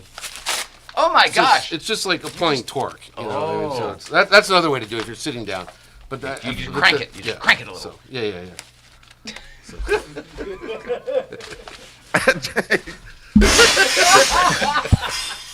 It's a Letterman tribute show now. I love it. Yeah. Can I throw the blue cards around? Yes, absolutely. Blue card. You should. I don't know what's on that one. That's the one I might need. This is nah. It's tonight, isn't it? Yeah. Anything on there? Good night. Is it time to go? Here, tear this in half. Oh, I don't know if I could do it. A whole single card here.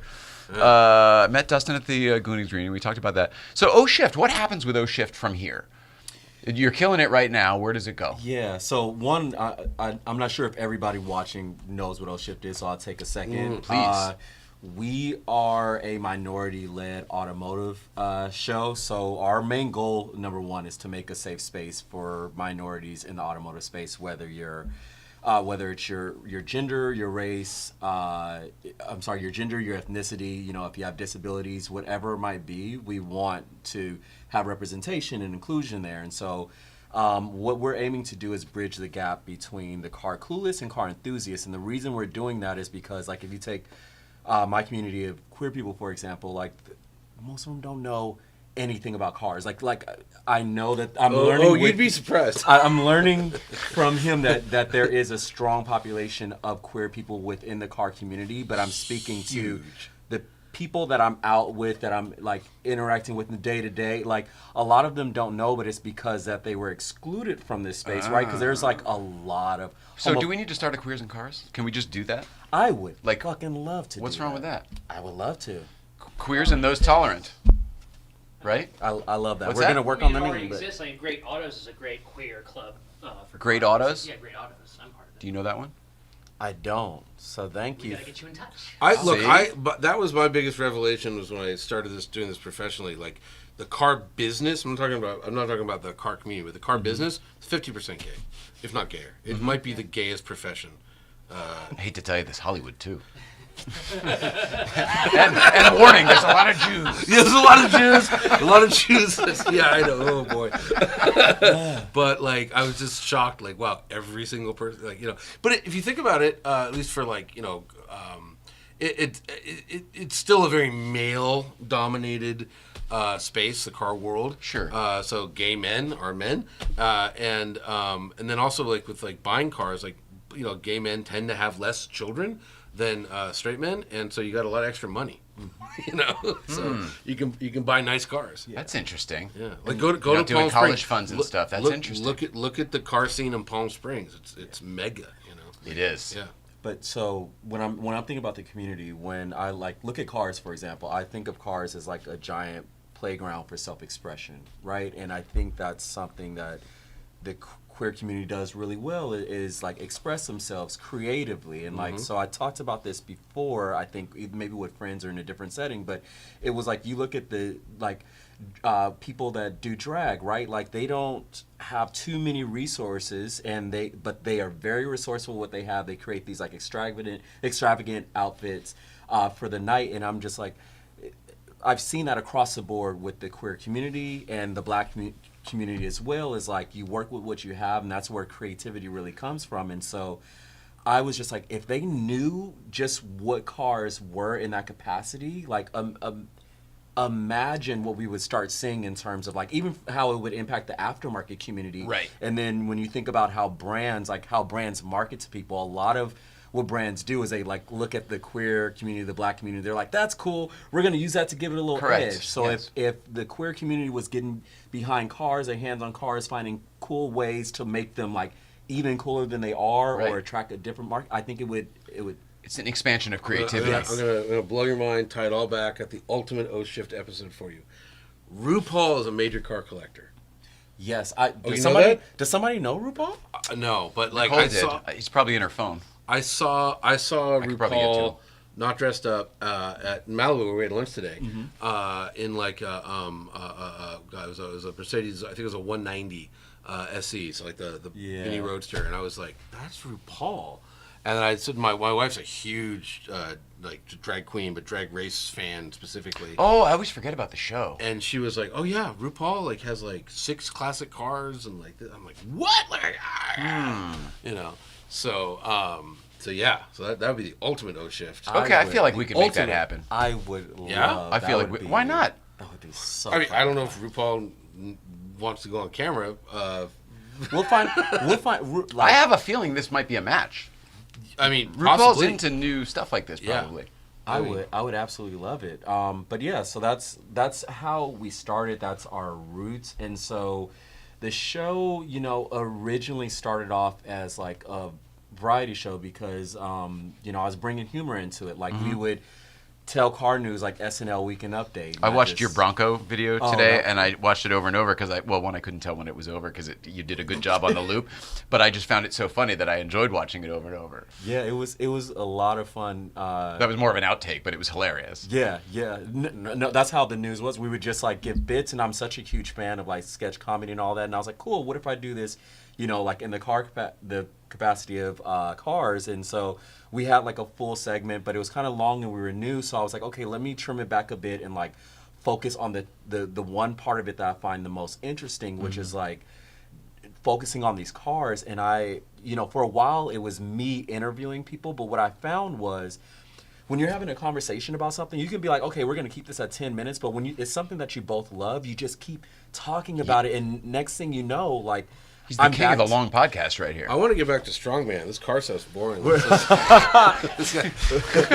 So, sorry, go ahead. we would I was right back in the space of like, okay, now I have 40-minute episodes again. So I started just saying, let me focus on the people, and I always wanted to kind of do stuff in a documentary style, and it just kind of formed that, and it just turned into, okay, I'm doing mini documentaries on each of these cars, because I really believe a car is just a car until it's driven. So I wanted to tell the stories of the people behind the cars, and like, this is probably like what ties into it the most. The philosophy for me is like, if I see a car, if it catches my eye and I'm like, what is that? I want to know the story behind it. So I'm like, who is this person? I have to find that person. So you're using your own intuition as a guide. Yes. Absolutely. Yeah. Way to go. Yeah. And so now with O-Shift, we're just like, there's a good base of doing the mini documentaries. And now that the team has grown, it's been a blessing and a gift, because it was just me being the sheriff, the clerk, like wearing all. I know exactly what you mean. I mean, there's only one here tonight, but it's nice to have a team support. Yeah. And Purple head. Sorry. I know. So she's not well. She's sick. Sorry, I thought Purple Hail was like a mythical character. No, she's usually sits. She's very Wouldn't real. that be funny if we just have a chair and a microphone? Mass and delusion. We hallucinate a woman with purple That's hair. right. every And week. my apologies to Matt Damon. We don't have time for him. That whole running joke. Yeah. That's hilarious. There are still comments here. Sorry, guys. That's fine. Love that last time I tore a phone book in half. I have never said that. Oh, well, I've done my share. You know what? You know what's fun though? A license plate. That. No way. Yeah, it can be done. But So that's probably easier than phone's tearing a ringing. quarter in half. way easier than tearing a quarter. Yeah. Is there? I've never done this on live. Is there ever a bathroom break? Oh yeah, go for it. Yeah. Manuel will show you. You're where not to go. allowed to go. And I'll go when you anywhere. come back. My wife's calling. I feel like should we get it? Let's get it. I'm gonna answer. Let's do this. Hey. Oh, she hung up. That sounds about right. That might be a Richard thing, right? You might need to call her. Call her Yeah, back. it could be. I'm gonna text her. I'm gonna say. I mean, we could do a commercial break if you want. do a commercial break. Yeah. Okay. All right.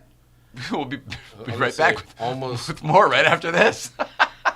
Yeah. I suffer She from wants to know if anxiety she wants to and know if I fed depression. the dog. How Aha. do those two energies go together? Like, ah, ah.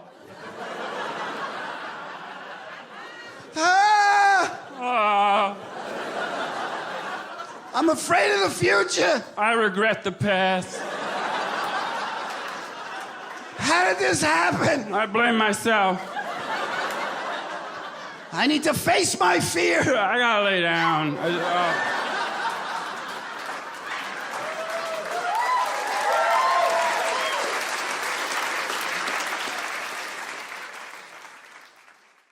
Oh, so delicious. It's the hot sauce made by bears. Garlic and serrano mixed with love and care. You can put it on your eggs, pour it on your rice. It's great on a leg, it's better on a slice. It's oh so delicious. It's the hot sauce made by bears. Oh, so delicious hot sauce. Great on everything except oatmeal. Get your bottle today at osodelicious.org. $1 from every bottle sold goes to the National Military Family Association. What are you driving today? 63 356B.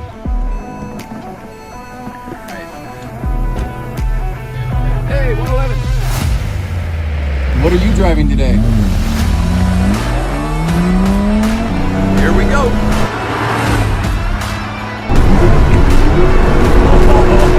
Oh, this is fun, David. Thumbs up for sure. This just proves that you don't have to go fast to have fun. You don't have to go fast. Can you see my smile already?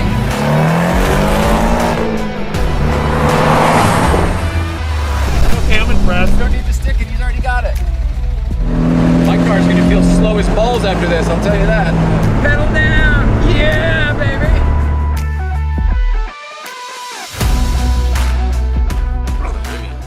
Or grab two. Yeah, I was two, like, two, please, I two. would love My, one. I Yeah. think the Rivian. And we're back. Wow. Oh, look at this! Wow! Yeah. Oh, hello! Hey. Yeah. Hey. There's new shit everywhere. Thank you. Nice. Very nice. Nice. Now, Yes. Manuel, again, I have This to could remind go on everyone the he is Ruby. not here this evening. He is not here in any official capacity. He's still contracted through someone else, so he can't be here. Really? Yeah, he still works for somebody else, so he just helps us out with the still photography and stuff. And he actually helps me produce the freaking show. So he's here. But He's not. here. No, he's not here. Not here. He's Got it. officially not He's officially not here. Got it. So Uh-oh. I'm lost. who am I? You're not here either. Now you're a blank. You're a also black not here. screen, Dustin. What did I We do? lost Dustin. Uh-oh. He's not here either. I know that There's happened. no earlier. one here. Look, now he's really. Well- Can you hear us, Dustin? We lost Dustin. Maybe he took a bathroom break too. Yeah. Oh, maybe he might have. He might have. Oh, All right. that makes sense. All right. All right. What's left? What are we doing here? What's going on? Jonny Lieberman's getting impatient. No, I'm asking. It was, I love talking. Let's talk. I want to talk more, so let's talk. Let's.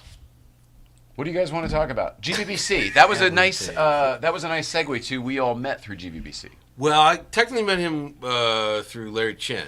So Oh. if I hadn't ran All into right, well, I met Larry, you through GBBC. Yep. if I hadn't ran into Larry, who said, "Hey, I'm having a book signing. You should come." Yeah. I wouldn't have, or not signing, but the book party. Yeah. This is very incestuous. You're here today, but also the Smoking Tire episode with you went up today. Yeah, I So recorded that it was last confusing. night. And Yeah. then you keep bringing up Larry Chen, who I'm doing some lighting work in Smoking Tire Studio tomorrow, and his guest is Larry Chen. So I have to work out the time. very It's incestuous. weird how it's Yeah. all Yeah, whoa, yeah. And I'm whoa. releasing the documentary on Larry Chen and his book this week. Hello. And Larry Chen was in my Pebble Beach video, and I was in Larry Chen's Pebble Beach video. It's all crazy. It's weird. Yeah. It's weird to me how, as a kid, I'm getting magazines. I'm living in Connecticut or whatever, getting magazines, going, "Ooh, this car world, the car, all these people, these cars, everything's so great." And then you move out to California, and then everybody's just there. Like you go, you're a car person, and you show up at Jonny Lieberman's Cars and Coffee. Not only is Jonny Lieberman there, but like every other person in the car world is there. Yeah. That's a weird one still to this day for me to wrap my head around because I feel less than. There's like a a pedestal type thing for me. We're lucky. I was thinking about this when you saw that post I made about Paul Kennel being like out and about and like how. Yeah, that was his first thing. Yeah, but we really are lucky that we have this like Southern California car community and it's as like good as it is, and that people are willing to like hang. You know what I mean? Like, that's not always the case. You've slid back about a foot there. I don't know. Maybe I should readjust your. Oh, sorry. I got a loud voice. I bet. Oh, you do. That's true. Yeah. I bet everyone Projecting just fine. I bet everyone can hear me. I feel that. You know, I'm looking at you on the screen. You kind of look like that Magnus von Magnuson guy I was thinking of. Magnus Vera Magnuson? Well, they just all had Cheers. beards and. Yeah. Beards and muscles. That's Yeah. Well, I mean, that's now that's the my look, new car show, Beards and Muscles. now the look is bald beards and muscles, and I'm not bald, so No, yeah, that's true. But bald, big beard, muscles is the new strongman look. I stopped wearing my glasses when I realized there was a white guy car show look that had developed. It was like sweatshirt, guy with salt and pepper hair, black I frame can't believe glasses. you think about that. That's so funny. When This you guy- show up and then you look at a picture and then everybody else has the same look, you go, "Oh, I don't need to." I just I'm out of it. I guess I just don't think about those things. You don't look like anybody. I look at a lot of people. You know how many times people are like, "This is your doppelganger." It's the same guy every time. There's one No, guy, he no, comes no, to the Breakfast no, Club, and no. when you're not there, he's No, there, and no, when no, he's not there, you're no, there. no, Which no. is Who's we your all still doppelganger? think it's the same guy. It's soft anti-Semitism. Because anyone who looks like a Jew, Soft anti-Semitism. anyone who looks like a Jew, I get sent like, this guy looks just like you, and I'm like, that guy looks nothing. Do you like think me. you look They're like, "Hey, Seth Jewish? Is I- there I a look- See, I think acknowledging that there's a Jewish look is racist. That's what I'm saying. Soft anti-Semitism. Oh, Yeah, for no, fuck's I sake. get all these things. Like I literally a Jewish guy goes, I don't know why this reminds me of you, but it does. And it's just a guy with Yeah. glasses and a beard. I get it. And I go, because all Jews 'Cause something you're something, right. and Yeah, I he's get like, it. damn it, you're right. When I So- first saw Magnus's video, 10 years ago, 12 years ago, Magnus whenever his Magnus Walker. Walker, Sorry, not so for many Magnuson? Magnuses. When Magnus Walker's Urban Outlaw first came out, and Yes. he was new on my scene, I had never known. I was 100% convinced and told my friends that you're all being duped. This is a Tom Green character. I thought he Oh, was really? Tom Green doing a character. Yeah, the Canadian Tom Green. They're both Oh, tall, you skinny, beard, hair, didn't like, think they it look was the Rob same. Zombie? He doesn't. I mean, he has the look of Rob Zombie, but he doesn't look like Rob No, Zombie. and also Rob Zombie's like about 5'2". Oh, okay, so there's that. But Magnus and Tom Green actually physically look quite a bit alike. Actually, they do. You're right. So I was weirdly convinced do. it was like some weird, like Andy Kaufman thing he was doing, where he does a beard and the thing. Oh no, I'm in the cars. So I was with Magnus. We were wandering around Geneva, as you do, and somebody was like, Rob Zombie! And I have this thing I do when people think my friends are celebrities where I do a rebuttal like this, but I go, no, it's his brother, Doug Zombie. Nice. So then Magnus was Doug Zombie for a year. But that'd be funny. I would have called him Throb. Throb Zombie. Throb Zombie's good. I have this friend, Drew, who does look like John Hamm. And we were in Vegas at a bachelor party, and this girl was like, are you John Hamm? And I was just like, that's his brother, Jeff Hamm. Nice. And then he became Jeff Hamm. Again, and Don so, Hamm. Yeah. No, but it's funnier if it's Jeff Hamm. You know. Oh, okay. Yeah. I like this. I'm gonna steal that. Yeah, steal it. It's a good one. You got to be quick with it though. You got to be. All right. Gotta be quick. Got it. Never mind then. Yeah. What? Why are you into sketch comedy? I am too. My first job was Saturday Night Live. Really? Yeah. You know that I was was a Spike's senior first in job. high school. Yeah, I do. Oh, you know my wife was an intern on Saturday Night Live. I did You not. didn't know that? No. My wife and her best friend Mary. So Mary, sorry to cut you off. Mary Bronstein's got a new movie coming out called "If I Had Legs, I Would Kick You," starring Rose Byrne, Conan O'Brien, and. My two jobs were Conan and Saturday Night Live. Okay, well, Conan, it's his first dramatic role. Conan's in it. Rocky Asap's in it. Christian Slater's in it. What's it called? If I Had Legs, I Would Kick You. Rose Byrne got. I'll look it up. That's hilarious. Yeah, Rose Byrne got Best Actor at the Berlin Film Festival. My wife has a little small part in it. But. What'd she do? Produce it? My wife? Yeah. No, she's an actor. A little small acting role in it. Mary wrote and directed it. This is very interesting. But Mary and Amy were interns at Saturday Night Live. Learning a lot about you. And they said, hey, we're doing this Celebrity Jeopardy. Go get the biggest hat you could find. But I was there for that. Okay, well, so... You're talking about Norm Macdonald. Yeah. And the hat. Yeah, it's a funny hat. Yeah, it's a funny hat. It's bigger than a regular hat. Mary found that hat. 4 or 5. That's amazing. Yeah. Wow. Yeah. So they were interns. They were interns. They were NYU students. Higgins, who is on Fallon now, wrote that. Oh, that Celebrity Jeopardy thing. That's the funniest of all Jeopardy things. I didn't know the hat thing was a throwaway that just sort of happened. Well, it was in the script was like get a big hat, and so they said go get the biggest hat you can find, and so that giant foam cowboy hat was it's a funny biggest hat they could find. Yeah, it's bigger than a regular hat. Yeah, Turd Ferguson. I mean, I still think that's the funniest Saturday Night Live has ever been, was like Celebrity Jeopardy. So I agree. And at the 50th, the best part for me was Eddie Murphy playing Tracy Morgan, because Nicole, rep Tracy Morgan for her entire career. Right. And that was a handful. Yeah, a lot of 3 a.m. phone calls. Guess what I said? What role did you have at Saturday Night Live back then? I was just a production assistant. I actually worked for NBC. I was an intern too, but I worked for NBC instead of the show. Mm-hmm. So I was like in the technical department. I did audio stuff and moving cable around and putting mics on people. But I was a senior in high school. I was a kid. Little kid. Wow. Yeah. Oh, that's they great. like created this little program for me. It was pretty awesome. And then the guys at Conan were trying to get me in the union, and it was going to go great. And then I was just going to work at 30 Rock, and then my dad died. Oh. That's literally what happened. Graduated high school, went to Connecticut School of Broadcasting, and my dad dying prevent that?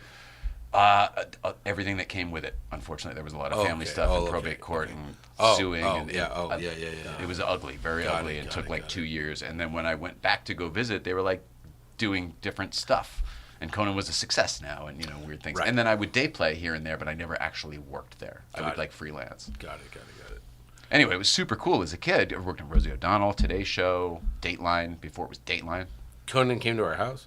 He did? Yeah. That's cool. Yeah, Mary was in town to meet with him about the movie, and then he's like, they had lunch, and then he was like, she was like, I'm going to Uber back to where I'm staying. He's like, oh, I'll drive you. So hilarious. Yeah.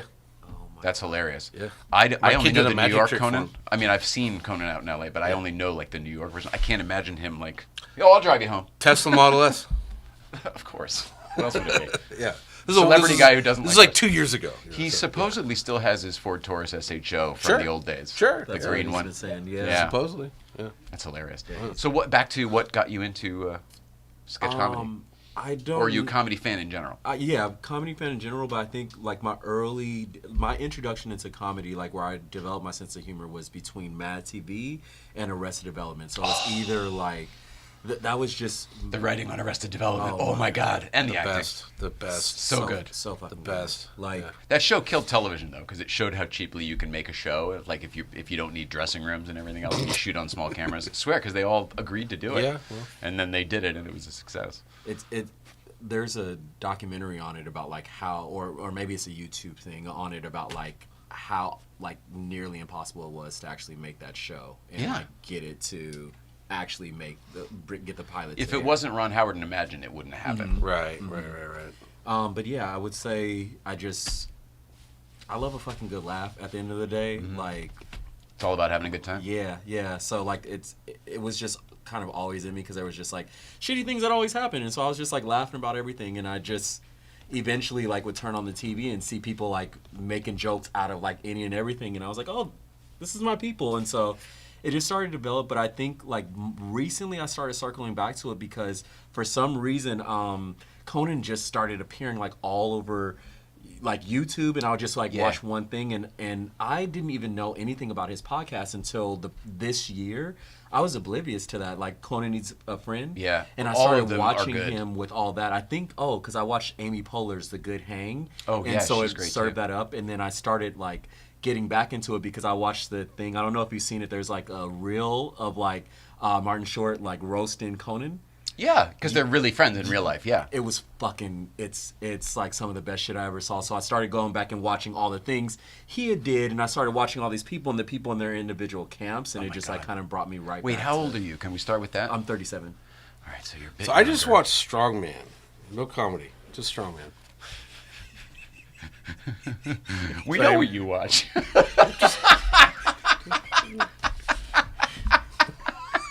That's great. All right. You ever get stuck on those Was that commercial break? Strongman? What'd you say, Dustin? Oh, I said, for some reason, I've gone down those like Facebook rabbit holes of those videos of them, like the Strongman. We can barely hear you, man. I don't know why though. What is it on mine? I heard you have to change put your anything. lips on the microphone. Yeah, some Some of the guys. some of our guests would love to see that.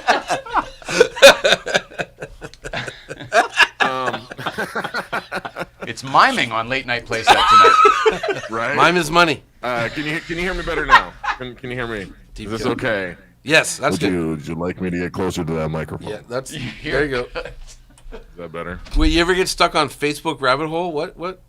The rabbit. I've gotten stuck in that Facebook rabbit hole videos of the strongmen doing the arm wrestling now. A lot of them getting into arm wrestling, right? I'm PTSD from that movie where the arm breaks. To me, arm wrestling. I know they're all doing it because they're all old and they can't compete. I find arm wrestling so boring. It's just such a boring sport. And I watch them do that, and I'm like looking at these dudes that are literally throwing cars over the top of friggin' buildings and stuff, and then they go against this dude that's half their size, and I'm like, I get it. I'm not the best arm wrestler in the world, but I know when I go up against somebody, I could throw your whole body through a window, and I just don't. I get the technique. I just don't believe it sometimes. I was humbled. I arm wrestled like a guy who was a ranked arm wrestler, and he was 140 pounds, and he ripped me in half. It was the most humbling. That's probably the most technique sport there is. Like it's all technique. It's not this. That was my dad. That was my dad at 5'9", 170 pounds, and he would like literally as a trucker, and he would literally he rolled me up until I was 20. I mean, literally, I was twice his size, and he would just every time he was like, "You got to watch over the top, kid." I'm like, That's the one. That's the movie that I'm Over still the top PTSD because the arm breaks. Yeah. Well, it's a great movie, but I find arm wrestling very, very boring. Fine cinema, There it is. There it is. Terrible. You know what I'm saying? He's getting ready to arm wrestle. Yes, exactly. Dusty Buns, where did you go? That must be you. You must be Dusty for Buns. me, yeah, they come from It's a tiny goddamn world. The more focused you get on a thing. That's a good point, Dan. Is it? I mean, it is. Yeah. Who's Brooke? What is she's having a good old time. That's not a car show. Look, that is Portland. I think we're a little behind on the comments. I think so. some yeah. of them Hello are from for Vancouver. certain moments that hey, weirdos. Saturday Night Live first aired on my birthday. Wow. Oh, Did you like the movie? The Reitman movie. Jason Reitman. didn't watch it. Really? No. My takeaway on that was that it was incredibly well done. But having worked there, a regular Saturday night is so much more far more fart? chaotic than they even showed in the movie. And I can only imagine the first episode was way worse. Yeah. Did you ever? Oh, you weren't. You weren't together when she was an intern at Saturday Night Live? I was there. I was living in New York when she was an intern. We just didn't know each other. Did you ever go see a taping of Saturday Night Live? No, I've never been a big Saturday Night Live person.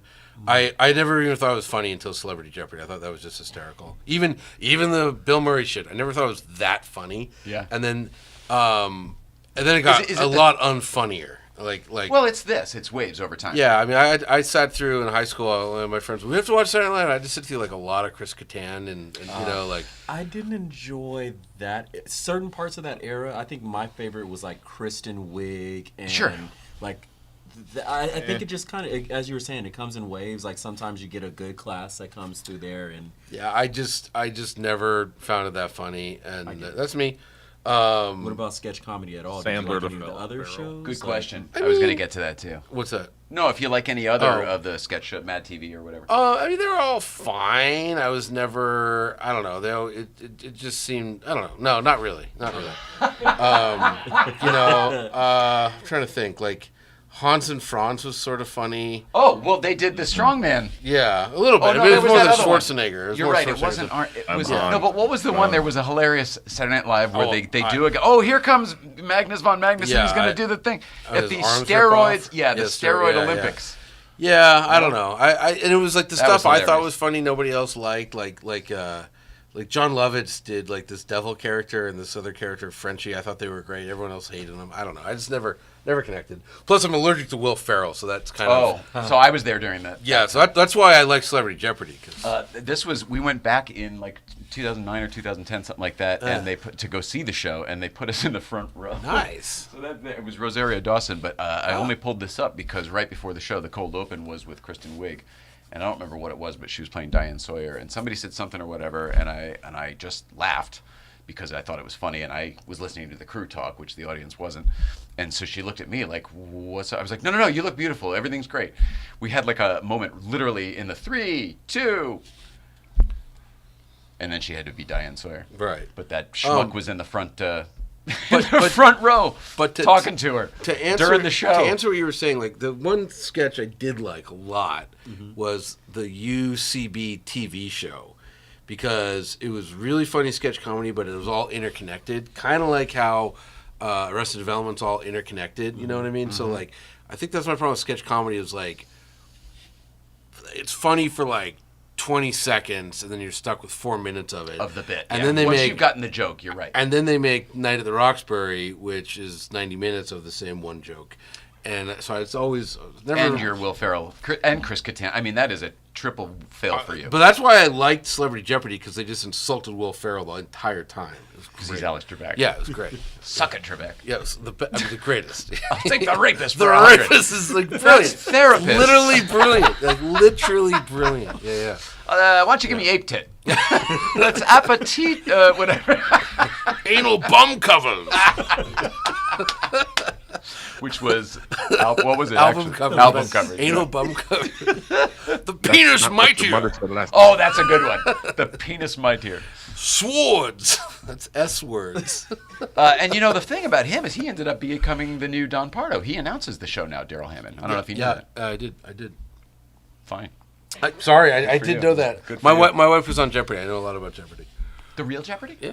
With Trebek, like 6 weeks before what he the died. fuck are you doing here? Get your wife I in should here. get my wife here. She's very interesting. She called and we went to a commercial break. Yeah, we should have just talked to her. Well, she wanted to know if I fed the dog. Which I didn't do. This is earth-shattering stuff here, folks. Yes. Yeah, no, she was Tune in next week to find out if Johnny did indeed feed the dog. I did not. You did? I didn't Oh, feed shit. the dog. Spoiler alert. Yes. But Rylic's a big fan of my dog. Yeah. I'm not a big fan of my dog. Yeah. So. What else should we cover in this podcast? We have done nothing. I love don't it. know. Is there anything to cover? No. What do we got? Sweaty Balls skit is the best. I guess. No. Dick in a Box was okay. For me, I'm with you. Once you get the bit, if it doesn't continue to be funny. So there are eras where they write a really funny sketch and they don't know how to end it.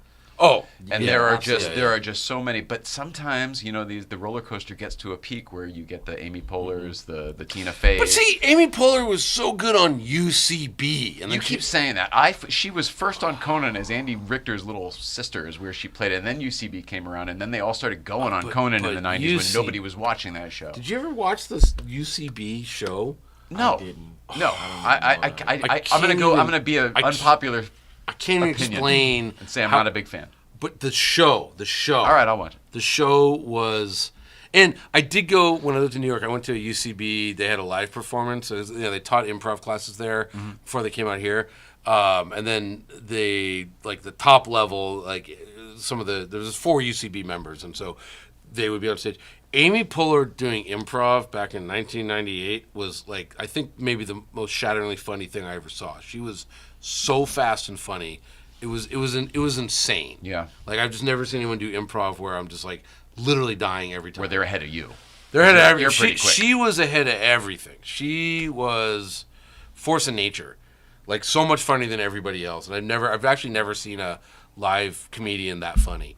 I haven't seen her since ever, but like my roommate was doing UCB at the time, and Who was your roommate? Oh, it's Ivar. He didn't graduate. No, he was just doing it. But yeah, Ivar Johnson. But anyways, hard to explain how funny she was. And this is like pre-cell phone era. I doubt that it ever was taped. She was wow, All right. like impressively. They all loved her at Conan too. The whole UCB thing sort of broke on Conan because it was around, but nobody really knew about it. There was an MTV show. I think it was on MTV, and it was like right. It would have been at that time, but like earlier '90s, like '94, '95, maybe. Around then, yeah, maybe, probably 95 to 97, something like that. But just like, I mean, you gotta watch it. Okay. Yeah, Hot Chicks Room. What? They have this one sketch. Right, like Hot Chicks Room. Well, so excited. They have this one sketch where Put it away. Like Wrap it out of here. They're like in like a suburban house, and like, you know, the real estate agent showing a couple around, like, well, that's the laundry room, and that's the basement, and that's the Hot Chicks Room, and like the husband's like, wait, the what? She's like, the Hot Chicks Room. He opens the door, and it's just like a bunch of chicks like grinding on a pole, like partying. Shuts the door, and it's like silent again, and like they're like, well, let's go see the kitchen. He's like, honey, you know, I gotta make a call real quick. Like he goes back disappears into the Hot Chicks Room, but then because it's UCB, like the Unabomber gets involved, and it's absolutely. It's not a bit until Ted Kaczynski. The whole they have a whole great Unabomber thing where the Unabomber is like a stoner. Nothing says '90s like Buttafuoco or Unabomber. I mean, fair, but it's the best show. It was such a good show. Yeah, well, first of all, to hear you gush about anything comedy is nice because you don't typically. So I'll check it out. Yeah, I like Nicole knows it used to previously annoy me. There's a something about USB where they all do exactly the same thing, and then she repped all of those people. So like the whole crew of people, and it was like, oh, you do improv all the time. Okay, fair. And again, there's a lot to be around. I haven't. Although they probably felt the same way about me. So what are you gonna do? That's true. I haven't watched the show since the '90s. But I just remember loving every moment of it, and I don't know what channel it's on or how to watch it. So I'll find it. I'm gonna find it now. I'm gonna look up O Shift and watch some of that on YouTube, and then I'm gonna look up UCB from the '90s. You should watch the GR Corolla episode. It's pretty good. That's actually one of the ones I've seen because. So you asked me to participate in something the other day, but is that for your channel or his? No, for O Shift. Oh yeah, I want to do that. I want to do that. Yeah, I'm very queer tolerant. He's like, fuck, is this for Johnny? Fuck. Yeah, what did I agree to? No, because I'd be excited to be a part of that. Thank you. Yeah. I think it's gonna be a cool episode. Actually, Purplehead. She'd be great too. She'd be great too. Okay. Very tolerant. Oh my God, she could teach you a thing or two. She's a sex coach and she works sex parties. I can't believe she's not here. I'm still not convinced she's real. So. I know. I don't even have a picture. We of should her. get That's them a bummer. together. Oh yeah, no, I do somewhere. We should get them together at the same sex party. How many sex parties are we going to? All of them. She's sitting on the desk there with the purple hair. Oh, that's her. Okay. Oh wait. Yeah, you know sits over there. Yeah. You know her from Ariel is her real name. Yeah. Okay. Yeah. By the way, we usually use her real name for some reason. No, Purplehead. Purplehead was a thing that we said once as a joke, and then it just kind of took off. I like Purplehead. Ariel. Wow. I didn't know that. But Ariel, my purple-headed producer. Zadok is her last name. Yes. Go ahead. No, you. No, it's your show. I'm picking this up to try to wrap it up. Yeah, let's wrap it up. Yeah, okay. I think I'm gonna get yelled at by my wife. Driving with Jonny. Hell yeah. Eating with Jonny. I mean, that hasn't come out yet, but Lifting with Jonny. No, not yet. Talking with Jonny and Walking with Jonny. Yeah. There's some playlists, but it's all on the Driving with Jonny channel. Oh, the channel is Driving with Jonny. The channel is Driving with. It's not Jonny Lieberman. It's Driving with Jonny. Got it. Yeah. Yeah. So the And there's no H in Johnny, FYI. There's no H in Johnny. Yeah. Absolutely not. Don't do that. Yeah. He'll fucking rip your head off. That's right. Like a phone book in two. Tear you up. O shift. Hell yeah. Yeah. O shift. Another important thing. Look, we're growing. If anybody wants to help us grow, wink, wink. Yes. Let me. Yeah. Sorry. No, go ahead. Oh, I was gonna say. So if you haven't seen O Shift, what's great about it is it's like a 5-minute Rylic narrated kind of history of the car. Why is I'll just use the LFA example. Like, what is the LFA? Why is this significant? And then hard cut to the owner of the car sitting there. And it's a nice 5-minute interview, like what that car means to this person, why they bought it, why they do it, and it's a really cool format. Do we drive at all, or is it just standing around? Oh, we do everything. Yeah. Okay. So because I want to get the cars in their element, driving. It's basically a documentary following what you said. We always want to touch on the history. We're trying to balance giving nuggets for enthusiasts and also keeping it light for the people that don't really know much about cars, but ooh, this is a shiny thing or whatever it may be. Right. So we try to balance all of that just to kind of tie this. It's novice friendly. Exactly. Okay. What you were asking before, what you've seen on O Shift for the majority, that's called high beams. We're putting a spotlight on Great term. the car owners, but we also, I get behind the wheel. I'm a driver first and foremost. I lean motorsport. I like performance cars. So I like to go out and experience and drive these cars. And so we have something called First 5, which is the first 5 minutes in a car. What are my impressions, actually getting behind the wheel. Also, sometimes some people don't want to be in front of the camera, or it's a car that's dropped off to us, a press car. And so we call that borrowed time, where I get to be on camera kind of talking about this car. So we just aired the one of the roof rodeo because we got buddy Kevin, who does PR for Roof. He was there to talk about the car, but Alois Roof wasn't actually there, or somebody that owned the car, right? So we have those segments. We're doing other Alois. I like that. I'm going to start doing that. Alois. Alois. It's a tough one to pronounce. Alois. I never do it right. Yeah, That's why I'm. I just say Old Man Roof, but yeah, it's Alois. So do I. Alois is easy because of the Alois daughter. is easy. Yeah. But Estonia. Listening. Estonia runs that company. Let's be real. That's the truth of it. Estonia's- Yes, that's the truth of it. So go ahead. She's sorry. I'm learning here from you already. So. Wow. This is a first. He's hilarious. And we have a couple other segments coming out. One of them is called Discontinued. Well, we already started this a little bit, but essentially there's cars that have been discontinued, and we explore how to bring them back, what it looks like, right? You could take the Xterra, for example, the MR2. We're doing one on the TT coming up pretty soon. Yeah. Which I'm excited about. And then one other one is that I could tell everybody about now. It's called Speed Index. And so we take one number, for example, and explore how 3 different cars tackle that. So let's say, for example, 0 to 60 in 3.5. You take a docile EV, you take a performance SUV, and you take some old souped up import car and kind of what it means to them. Or you can look at the E90, right? We have somebody that has theirs drift ready. We have somebody that treats it as a kind of museum thing, and then we have someone that's just treats it as a daily driver. And what does this mean to each of them? So we're trying to go out and give variety so that people are kind of familiar. People have other things to get from us, but it all overall kind of has the same tones. The humor's there, the unseriousness, while balancing, given There's an authenticity. Also, but businessman over here, if you said you're growing, if they're investors, give them some money. Yeah, Yes. I mean, actually that goes across the board. But if you like what you see, everything must go. Everything's for sale here. Give Rylic money. That's my new show. Give Rylic money. I would absolutely love that. Look, the truth is we're growing at a fast rate. We had 400 subscribers in February. We have 23,600 as of today. Amazing. That's amazing. 6 months. so much amazing. is happening with it, and it's like I want to keep growing, and I have so many ideas that I want to do, but like it realistically takes capital, and I want to be able to reach. And he's working for me too, so we gotta, Yeah, this guy, that's right. This guy doesn't have a lot of free time. That's right. Yeah. I keep him busy. By the way, September 23rd, we're gonna go see Freeman Thomas, who designed the Audi TT. So if you want to come, Yeah. Were you going to Myers? Yeah. We doing? Oh, nice. Yeah. Very cool. I'm taking my friend, you know Maddie. She showed up at Good Vibes the other day, but she With the has that TT. TT, and he Freeman's Maddie Walking. Yeah, I just followed Walker, her. I think. Right, but Walking? her thing is Maddie Walking, her Yeah, Instagram. yeah, Follow her, right. Maddie Sorry. So she's a design student at Art Center, and she bought a Audi TT First gen. And Freeman's been inviting me down. Oh, we were looking at that together. Yeah, the green That's one. right. Yeah. Yeah, it's amazing. Yeah, so I was just talking to her. She's like, "Oh, I want to get like Freeman Thomas to sign the car." I'm like, "Okay, Done. Yeah, done. So we're going down there. Very you should cool. come. Yeah, we're absolutely gonna do that. Okay. Any day. Very Get that cool. on Because there. he'll tell you the story. It's the best story. About Are you that doing car. Hot Wheels this year? If they ask me to. Oh, so probably not. I'll be. They if might you're- be. If you're, I mean, maybe he might be a late entry. Sure. I am seated last time.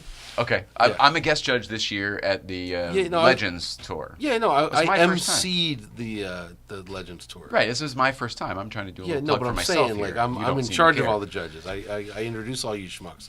Not this year, apparently.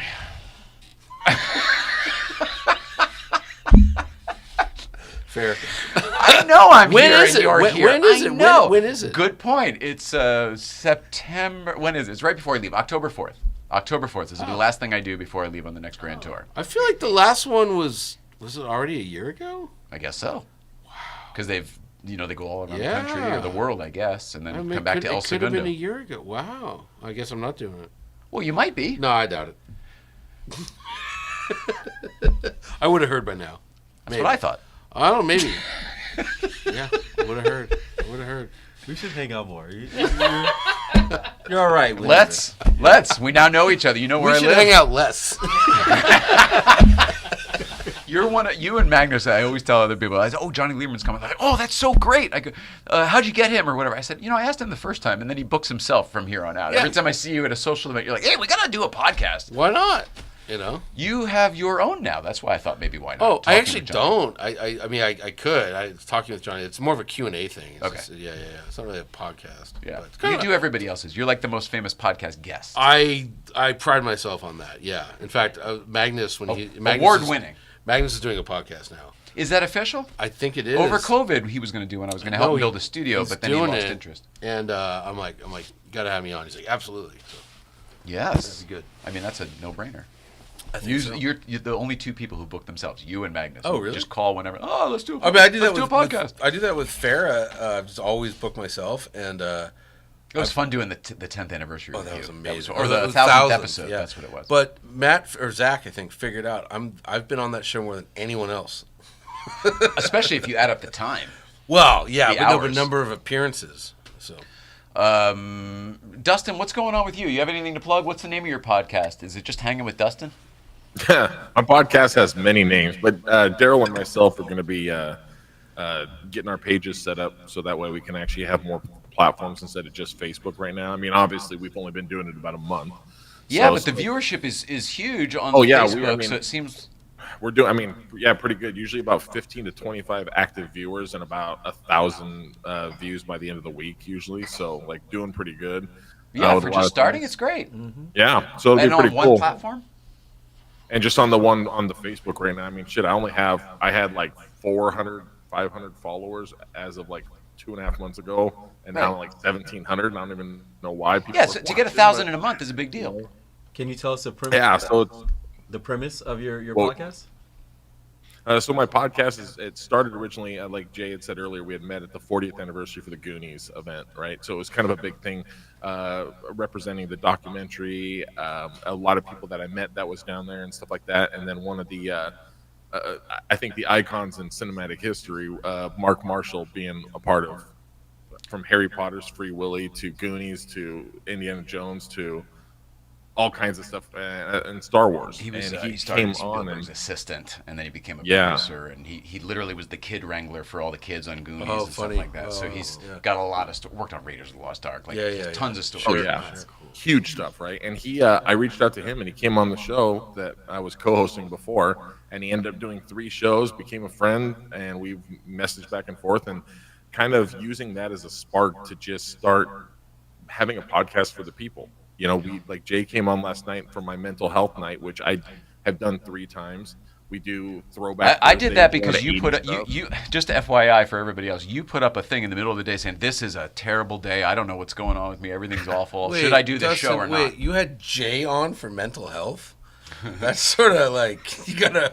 It's one of those ironic. That's not helping anybody. It was It's one of those ironic things. Yeah. Wow. Wow. Okay. It's No, been a no, rough it was year. it We're was pulling good. It was together. And that part of the Sorry, I had to go. podcast is nice because it allows people to be able to open up on things too. You know, you can have these kind of podcasts where you come on, you talk about your specific topics and certain things, and sometimes we go down those rabbit holes where the whole podcast is just a fucking shit show where it's going from one topic of the 80s all the way into like, what are you wearing right now? That kind of shit. Right. It's the weirdest shit, right? How many times did you cry last night? Oh, 3 in the middle of Like it. 6. Yeah. Oh, you podcast. On the show. Oh, sorry. I thought you were just. No, but it's, sorry. No. Ultimately, it's been a fun thing to be able to do and try to find the niche where to like land the podcast. And I think there's so many different avenues to be able to do that I think that it's just going to be fun, kind of exploring that idea, and having people on that are from different things that like coming on here with you guys and Jay. Like, I mean, I'm learning about that kind of stuff. I mean, I ride a Harley. I mean, I owned a '68 El Camino and a fucking Subaru Right Sandbar. on. So like those El kind of Camino. things Yeah, hell yeah. were those kind of things were like in my life growing up with my grandfather. He machined parts for Chevy for like 50 years before he retired. And Did he work in Detroit? No, he worked in Seattle area. Oh wow. And he when he retired, they gave him like 4 machines, and I want to believe it was first class tickets, hotel accommodations, and tickets to every single NASCAR for an entire year for him and my grandmother to go to because he was a huge NASCAR fan. And so it was just things like that, that I find interesting that I was never a part of growing up, that culture and stuff like that. And then hearing you guys talk about it, and not being the biggest car guy, but man, I have that respect for the things that you guys do and the things that you guys talk about. And when you throw out the strongman, hey, next thing you know, I can chime in and start talking, and Hell yeah. That was the most excited I've ever seen Johnny on this show. That's the most He excited had I've ever been somebody on else the who show. understood what he was talking about. That's exactly. A subject matter he likes. little bit of Oh, he does strongman, wanna a little be bit here. of poker, a little bit of beer. Fucking, I'm in. Yeah, Call it- done. call I it a day. like poker too. I actually, I've been getting my 8-year-old into Texas Hold'em. So yeah. Really? Oh yeah. He's good. that's awesome. He's good. Yeah. You told me I Richard played wants it, to come but- back. Richard really wants to come back. I had to explain to him that he crashed the show, and First time, he didn't understand what I meant. I'm like, you weren't supposed to be on. Like you were supposed to sit there and play with your iPad, and you kind of Eat some string interrupted. cheese in the green room. Yeah, and you kind of screwed up the show. You crashed it. He didn't get it. He's like, no, everyone liked me. I'm like, To me, it was great. It was fine. It was fun. yeah. No, I'll bring him back. He wants to come back. He thought I was Jay Leno. Yep, he did. So Hey, well, you do something like that, you got the hair for it, right? he's met Jay Leno, but yeah. So What Porsche did you have up on the mountain the other day? Oh, it was 2 weeks ago. what color? Green. McKellos. Oh, that was a McKellar's That was collection? the McKellos car. Yeah. Okay. Yeah. That was nice. Did you like it? Yeah, that's a car I've fallen very hard for. Although apparently one of the Ferris listeners pointed out, because I was like, the name is so bad. Apparently, McKellar Classics or whatever? McKellos. Saying it wrong. Yeah, well, apparently it doesn't matter how we're saying it, but apparently McKellos means free of flaws in German. Oh, And I'm like, first of all, flawless. that's the least, yeah, maybe that's the word, but that's the least German-sounding German word I've ever heard of. Like, Yeah, it should I be agree. like, French maybe. Yeah, or it sounds Greek. Greek, Yeah, Italian. McKellos, yeah. They got to work on their name. But other than that, that's a banging car. Did you drive that the same day I drove that 997 retro? I'm filming it. No, I didn't drive it. Okay. But I was with. I want to talk to you when you do. Would you? Are you gonna at some point? No, I have no plans to. But I was with the Waldorf and Statler of the Resto Mod Car World. It's my name for Marco and Paul. And boy, you should hear their thoughts on that car. Yeah. Oh. Yeah. At the party we were talking. Yeah. You should hear what they have to say. No, Marco, I know how Oh he no, feels. Paul. Well, we talked a lot about it, and I have a lot of thoughts. I mean, I would like for them to add me as a contributor on this, how to make this thing better, because it looks very interesting, but yellow car drives more like this one looks, which means that they could get there if they wanted to. They spent all this time chopping the chassis and doing all these other things, but you can also tune the suspension to be a little sportier. Yeah, I don't understand anything about that. Oh, you don't like car? Well, you haven't driven it yet. Yeah, I haven't driven it yet. Yeah, there you go. That's a good out. It was great yesterday because we all sometimes just need a connection to pull us out of the rut. Yes, exactly. I don't need that. Johnny's good. Don't worry about him. He's fine. I'm fine. I don't know. This has been a crazy one, but watch Yeah. all the stuff. Shift, Driving with Johnny. Manuel is not here, but if you wanted to follow him on Instagram, it's MC3 Films. Is that right? And then at some point you'll be... At some point you'll be... I'm allowed to talk after October 4th. Oh, that is a great date. Yeah. Okay. This is weird. You're talking now. He's not. He's not here. Got it. Also, Dustin apparently is not here, but thanks for being here, Dustin. Yes. Next week we're back. Well, there's going to be a Newcomb's Ranch update next week, and I think maybe Greg Grunberg is our guest. Yeah. So, Maybe. So stay tuned for that. The rest, I don't know. Have a great week. We love everybody. Please love one another. Is this it? We did the thing? We did it. Crazy pants. Oh, also buy some merch on the Auto Journey. Did spend all that time creating merch. It's on the YouTube channel. Buy it. Support the show. And same thing as him. If there are any sponsors out there or any contributor, any really wealthy benefactors who want to just whatever, I'd be the benefactor. Give it to Rylic. Give Rylic money. That's my new show. Him first. All right. Love everybody. See you later. Woo! Okay, I gotta pee. It's small. Have fun when you come back. Yeah. We do it like live television.